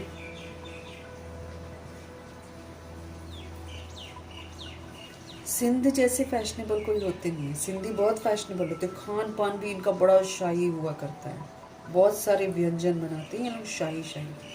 और देखो ब्रह्मा जी का परिवर्तन देखो, दादा लेखराज का परिवर्तन, दादा लेखराज को खत्म कर दिया और नया ब्रह्मा, साधारण, सिंपल रहन सहन, खान पान, एवरीथिंग सिंपल। विलायत से फैशन सीख कर आते हैं सिंधी। बाल बनाने पर आजकल लड़कियां कितना खर्चा करती हैं, है ना, पार्लर्स में जाती हैं, बहुत सारे पैसे खर्च करती हैं। उनको कहा जाता है नर्क की परियां। बना ठना के वो चले जाओ तो वो कितना आपका फॉर्मेशन ही, पूरा फेस वेस सब चेंज कर देते हैं कटिंग से। तो बाबा उसको क्या बोलते हैं, नर्क की परियां। वो फिर नर्कवासी बना देती है ना किसी को, अपना ऐसे बन ठन के जाती हैं, किसी की दृष्टि वृत्ति को गंदा कर देती हैं, तो नर्कवासी। और आजकल सिस्टम है कि लोग हमें देखें, हमको व्यूज दें, इतने लाइक्स आ जाएं, इतने, उसके लिए करती हैं। तो आजकल लड़कियां कितना खर्चा करती हैं बाल बनाने में, उनको कहा जाता है नर्क की परियां। बाप तुमको स्वर्ग की परी बनाते हैं। कहते हैं हमारे लिए तो यहाँ ही स्वर्ग है। जो बिलियनियर्स और अमीर वमीर जितने लोग होते हैं ना, साहूकार, वो तो सोचते भैया हमारे लिए तो यही स्वर्ग है। अब अंबानी लोग यही समझते ना कि हम लोग स्वर्ग में हैं। फिल्म इंडस्ट्री के जो बड़े बड़े रिच लोग हैं, जो अपने बंगलों से गाड़ियों में निकलते हैं, अता पता कुछ है नहीं कि गर्मी ठंड क्या आती है, और बंगलों से निकलते हैं और बंगलों में घुसते हैं। इन लोगों को क्या पता है कि क्या है, तो इनको तो यही स्वर्ग लगता है। कहते हैं हमारे लिए तो यही स्वर्ग है, ये सुख तो ले लेवे हम, कल क्या होगा हम क्या जाने। ऐसे अनेक विचार वाले आते हैं बाबा के पास। अब आती है ना, ये क्या नाम है, हाँ, प्रियंका चोपड़ा, ये सब सारी दादियों से मिलकर गई हैं, हाथ वाथ अच्छा बोल कर गई हैं। कुछ अच्छा बाबा कहते बोल कर जाती, कुछ इनको समझ में नहीं आता है। बस बाहर से जाती हैं, उनको वेलकम होता है, अच्छे से रखते हैं सब लोग, बस उसी से प्रभावित होकर व्यवस्था को अच्छा बोल कर चली जाती हैं। उनको ये पता ही नहीं है कि भगवान आए हुए हैं और हमको वर्षा भी लेना है, हमको ये सारा काम विकार छोड़ देना है, ये सब छोड़ देना। उसके बाद जाकर वो शादियाँ करते हैं, अंग प्रदर्शन भी करते हैं, सब कुछ करते हैं, क्योंकि समझते नहीं है ना। तो बाबा कहते हैं ऐसे बड़े अनेक विचार वाले यहाँ पर आते हैं, सोचते हैं भाई अभी तो हम सुख ले लेवे, कल किसने देखा है, अभी एंजॉय कर ले। तो बाबा वही बोलते हैं ना, कई बच्चे भी ऐसे वो यही बोलते हैं, अरे आगे चलकर माली बन जाएंगे, कोई बात नहीं, अभी यहाँ तो एंजॉय कर ले। तो बाबा बोलते हैं कि कर लो एंजॉय, लेकिन फिर जब सज़ा मिलेगी फिर नहीं बोलना मुझे, क्योंकि सज़ा भी तो मिलेगी। अगर हम 111 के लिए क्वालिफाई नहीं करते हैं तो नंबरवार सजाएं मिलेंगी। अगर नापास होते हैं, अगर आएंगे रामचंद्र जी के घराने में, बहुत सज़ा मिलेगी। 1250 वर्ष का जो बाबा का वर्षा है उससे वंचित हो जाती है रूह, उसको एंटर नहीं करने के लिए मिलता है। रामचंद्र जी स्वर्ग थोड़ी देख पाते हैं, वो तो सेमी स्वर्ग देखते हैं। और बाबा क्या बोलते हैं, जूठा यूज़ करते हैं, मतलब सूर्यवंशी आत्माएं जो यूज़ कर लेती हैं महलों को, चीज़ों को, वो यूज़ की हुई चीज़ को रामचंद्र जी यूज़ करते हैं, तो जूठा हो गया ना। बाबा तो ये बोलते हैं कि 111 के सेकंड दिन भी अगर है तो भी जूठा हो गया। हाँ। लेकिन अगर हमको 111 में आना है तो भाई बहुत भयंकर पुरुषार्थ करना पड़ेगा, बिल्कुल वैसे जैसे ब्रह्मा जी ने किया। अच्छा, नहीं तो फिर सज़ा तो हमको ज़रूर मिलेगी। इसके लिए हमको बुद्धि को एकदम क्लियर रखना है, ताकि कल को हम कोई शिकवा शिकायत न करें। मीठे मीठे सिकिलदे बच्चों प्रति माता पिता बाप दादा का याद प्यार और गुड मॉर्निंग। रूहानी बाप की रूहानी बच्चों को नमस्ते। हम रूहानी बच्चों की भी रूहानी बाप को दिल से, जान से, सिख से, प्रेम से, अदब से, रिस्पेक्ट से, रिगार्ड से, मोहब्बत से, स्नेह भरी प्यार भरी नमस्ते और तहे दिल से धन्यवाद करेंगे। धारणा के लिए मुख्य सार, सच्चा सच्चा रूहानी पंडा बन सभी को घर का रास्ता बताना है। सच्चा सच्चा रूहानी पंडा बनकर सभी को घर का रास्ता बताना है। शरीर निर्वाह अर्थ धंधा करते हमको याद की यात्रा में रहना है। कार्य व्यवहार में हमको तंग नहीं होना है। सच्चा सच्चा रूहानी पंडा बनकर, मतलब रूह समझकर पहले मैं जीऊँ, फिर रूह समझकर रूहों को रास्ता दिखाऊं, तब मैं आत्मा रूहानी पंडा कहलाऊंगी। सभी को घर का रास्ता बताना है। शरीर निर्वाह अर्थ धंधा करते हुए मुझ आत्मा को याद की यात्रा में रहना है, ताकि हम उतना ही करें जितना ज़रूरी है, क्योंकि जब हम याद की यात्रा में रहेंगे तो हम तृप्त आत्मा रहेंगे। बाबा हमको गलत करने नहीं देंगे। कार्य व्यवहार जब हम करते हैं तो वैरायटी सोल्स होंगी, वैरायटी संस्कार होगा, आसुरी होगा, लेकिन अपने को तंग नहीं होना है, अर्थात अपने को सतोगुणी और सतयुगी व्यवहार ही सभी के साथ करना है। ज्ञान श्रृंगार करके हमें स्वयं को स्वर्ग की परी बनाना है। इस तमो प्रधान दुनिया में जो जिस्मानी श्रृंगार आजकल शरीरों का चल रहा है वो मुझ आत्मा को नहीं करना है। कलयुगी फैशन मुझे छोड़ देना है। सतगुरु जी का वरदान।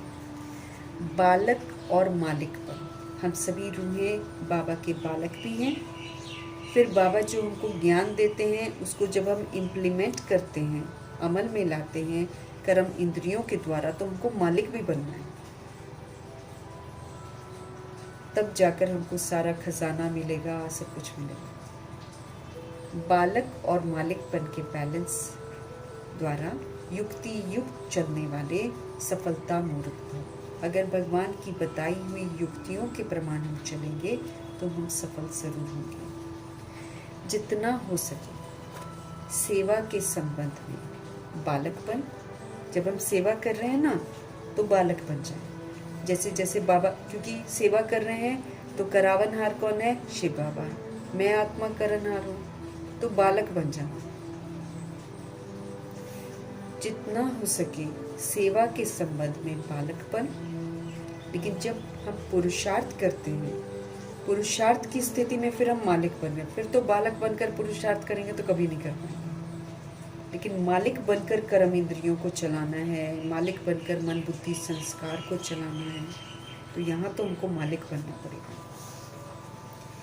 संपर्क में आओ, सर्विस में आओ, बालकपन। लेकिन जब याद की यात्रा है, जब मंथन कर रहे हैं ज्ञान का, तो मालिक बन के करना, क्योंकि नहीं तो फिर कर ही नहीं पाएंगे। बालक बनेंगे तो फिर सलोने बन जाएंगे। हाँ, इसीलिए कहाँ पर मेरे को बालक बनना है वहाँ मुझे बालक बनना है, और कहाँ मुझे मालिक बनना है वहाँ मुझे मालिक बनना है, इसकी समझ मुझे होनी चाहिए। साथियों में और संगठन में बालक बन जाओ। वहाँ दूसरे पर हुक्म नहीं चलाओ, दूसरे को कुछ मत बोलो। बालक तो भैया फिर बाबा के साथ रहेगा, विनम्र रहेगा, किसी को कुछ ना बोलेगा। तो जब हम संगठन में हैं, जब साथियों के साथ हैं, तो बालकपन। लेकिन जब हम इंडिविजुअल हैं, अपने आप को हम डील कर रहे हैं, तब हम मालिक बन जाएं, ताकि हम कोई गलत काम ना करें।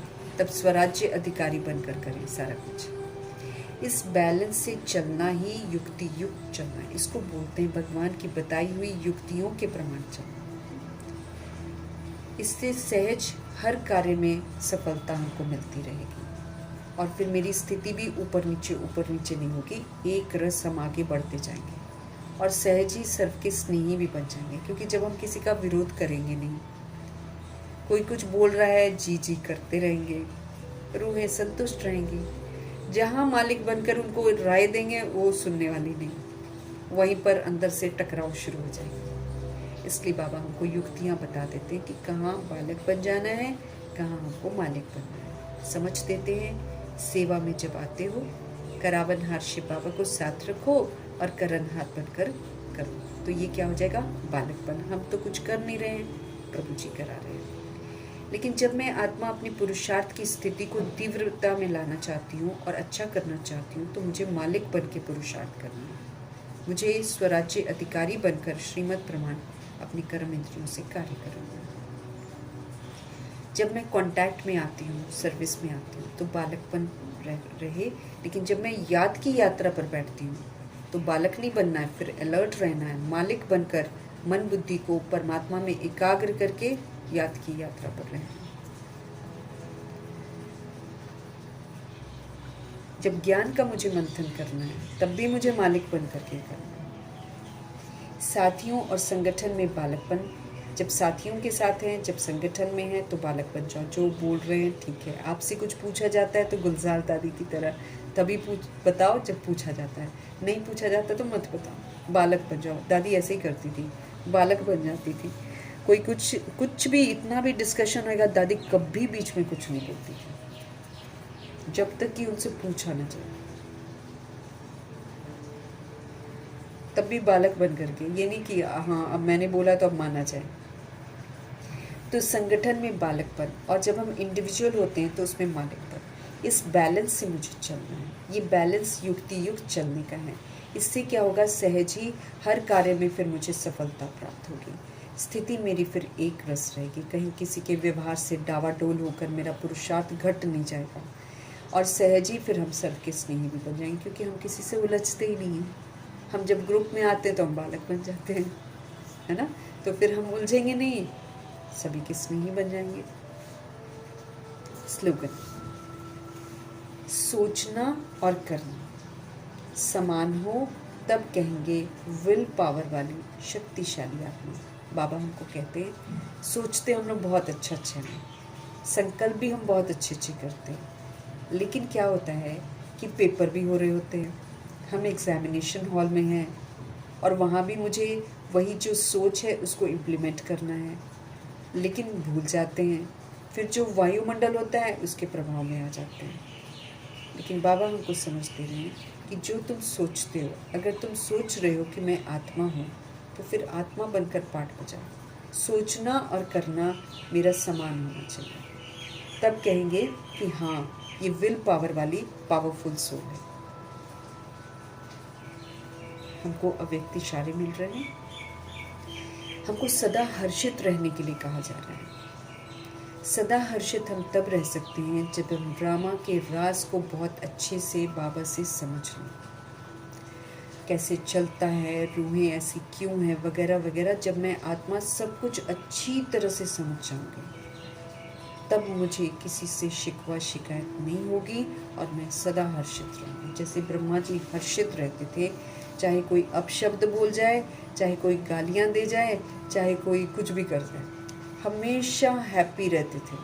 अंदरूनी आत्मिक प्रसन्नता कि मैं आत्मा खुद को तो ठीक कर रही हूँ, उस सोल को भी ठीक करने का सहयोग दे रही हूँ, वो वाली आत्मिक प्रसन्नता। आत्मा भाई के लिए मैंने सहन कर लिया, आत्मा भाई के लिए हम सरल हो गए, ऐसा वाला थॉट।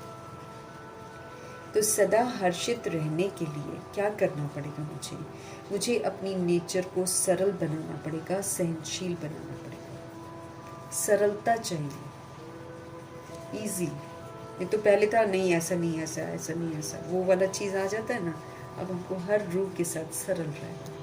जैसे ब्रह्मा जी बहुत सरल थे, बच्चों के साथ बच्चों जैसा बन गए, वृद्ध के साथ वृद्ध जैसा बन गए, जवान के साथ जवान जैसा बन गए, ऐसे करते थे सरल।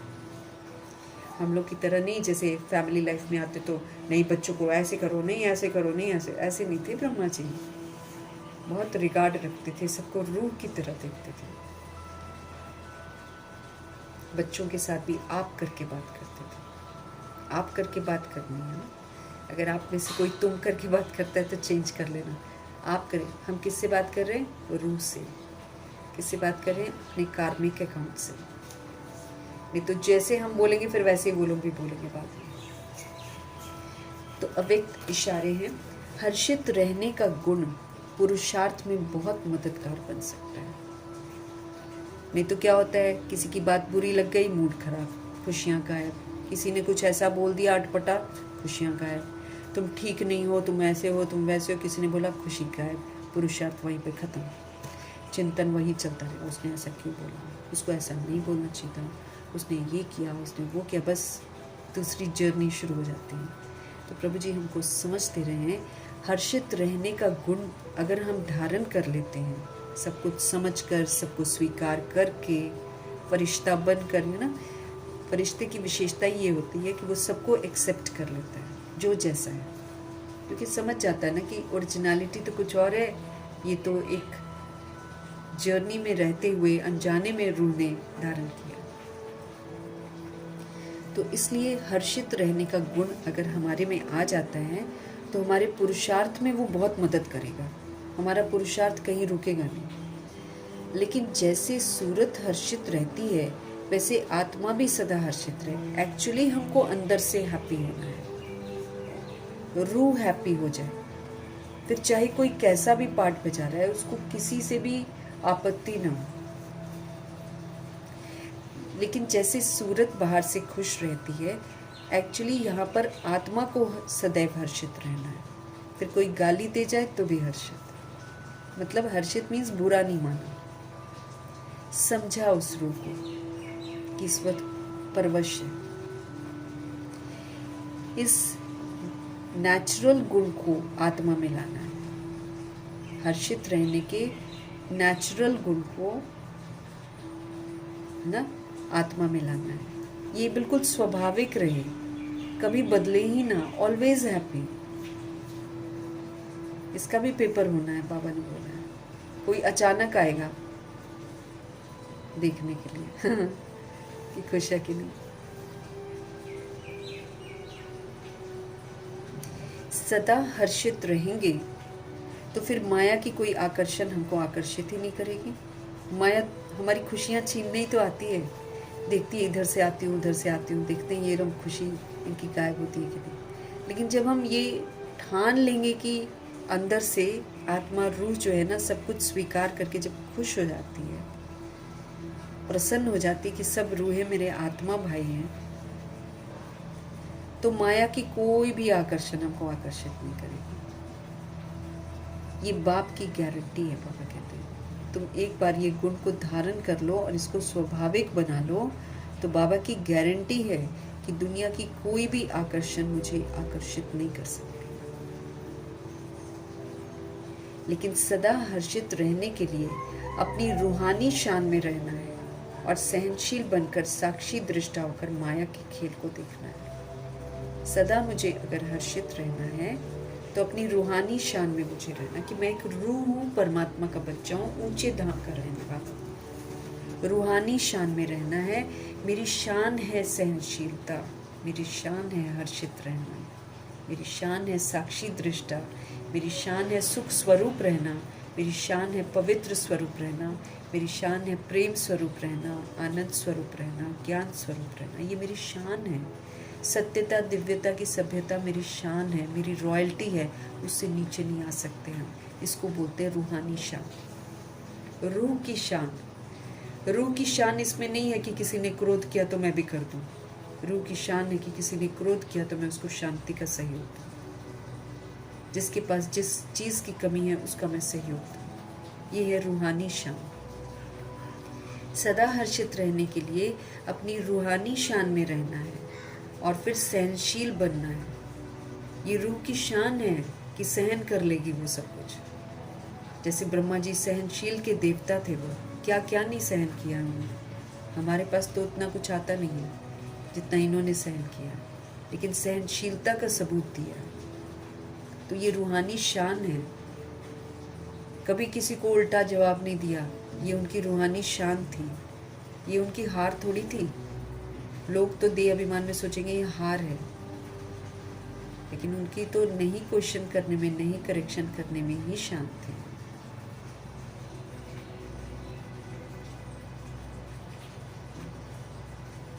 लेकिन सदा हर्षित रहने के लिए अपनी रूहानी शान में मुझे रहना है और सहनशील बनकर साक्षी दृष्टा होकर माया के खेल को देखना है।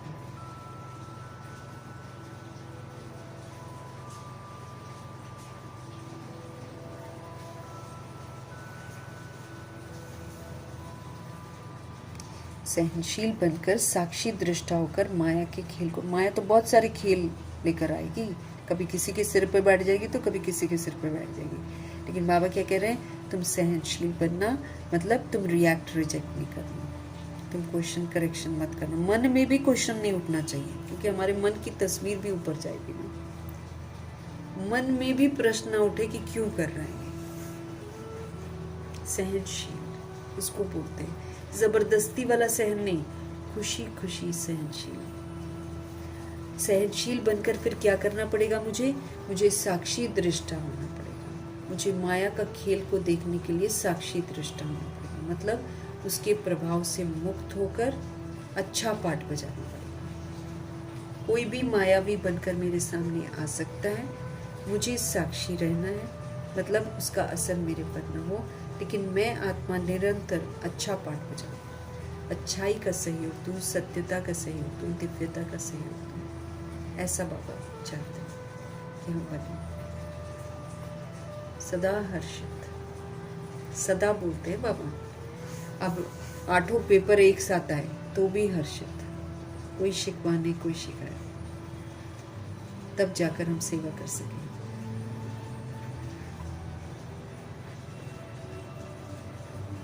हर बात को यथार्थ समझना है। क्यों मुझे हर्षित रहना है, क्यों मुझे मधुरता को यूज़ करना है, सहनशीलता क्यों मेरे लिए ज़रूरी है, साक्षी दृष्टा क्यों मेरे लिए ज़रूरी है, क्योंकि देह अभिमान समझने नहीं देता और इसको समझना बहुत ज़रूरी है।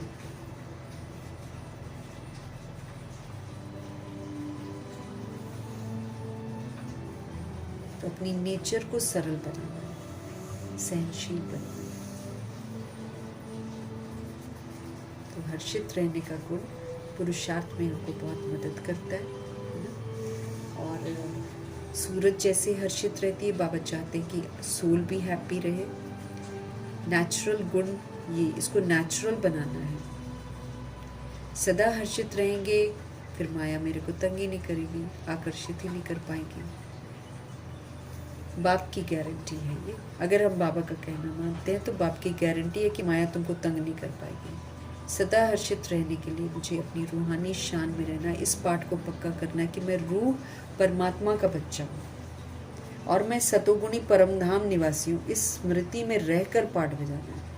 तो रूह की शान नहीं है कि कोई विस्मृत आत्मा के साथ मिलकर वो विस्मृत हो जाए। रूह की शान नहीं है कि किसी को कहे कि ये ऐसा करे तो अच्छा है, ये ऐसा करे तो अच्छा है। अच्छा बनकर उसको अच्छाई का सहयोग देगी, मांगेगी नहीं कभी किसी से, और अच्छाई का सहयोग देकर भूल भी जाएगी। ये नहीं कि फिर ध्यान रखेगी मैंने तो ये किया था, मैंने तो वो किया था। नेचुरल हमको अपनी सत्यता और दिव्यता की तरफ लौटना है। नेचुरल रूहानी शान ना, फिर लिख लेना है। जैसे बाबा दैवी गुण बताते हैं ना, जैसे बाबा 8 शक्तियाँ बताते हैं, जैसे बाबा ज्ञान देते हैं, ये सारा मेरी शान है। किसी ने मुझे गाली दी, मैं उसको शुभ भावना शुभकामना का सहयोग दूँ। ये रूहानी शान है। रूहानी शान है विश्व कल्याणकारी, रूहानी शान है शुभ भावना शुभकामनाधारी, रूहानी शान है क्षमाशील, रूहानी शान है रहम दिल, रूहानी शान है परोपकारी, रूहानी शान है मधुरता और नम्रता का ड्रेस पहनकर रहना। मतलब जो जो बाबा कहते हैं वो करना, मतलब रूहानी शान है। और रूहानी शान में रहने वाली आत्मा किसी भी चीज़ के प्रभाव में नहीं आएगी, लेकिन हमेशा अच्छा देगी, बस सबको रूह वाला व्यवहार करेगी। रूह को देखना है। रूह की शान नहीं है कि वो किसी के शरीर को देखे। मीठे परमात्मा जी का धन्यवाद करेंगे, मीठे बाबा का धन्यवाद, उनकी समझाने का धन्यवाद, हम आत्मा को पढ़ाने के लिए धन्यवाद, हम आत्माओं पर इतनी मेहनत करते हैं उसके लिए धन्यवाद। ब्रह्मा माँ का धन्यवाद, जगदम्बा माँ का धन्यवाद, गुलजार दादी जी का धन्यवाद, अष्टरत्नों का धन्यवाद, नवग्रहों का धन्यवाद, एडवांस पार्टी की सारी सोल्स का धन्यवाद, बची हुई जितनी भी आत्माएं हैं सबका धन्यवाद, साधनों का धन्यवाद, नहीं 5 तत्वों का धन्यवाद, ड्रामा का धन्यवाद, प्रकृति का धन्यवाद, माया का धन्यवाद, यमदूत का धन्यवाद, करोड़ों की आबादी का धन्यवाद, साधनों का धन्यवाद, साधन बनाने वालों का धन्यवाद, साथ में रहने वाली सोच का धन्यवाद, सहयोगी आत्माओं का धन्यवाद, अविनाशी खजानों का धन्यवाद, समय का धन्यवाद, शरीर रूपी इंस्ट्रूमेंट का धन्यवाद।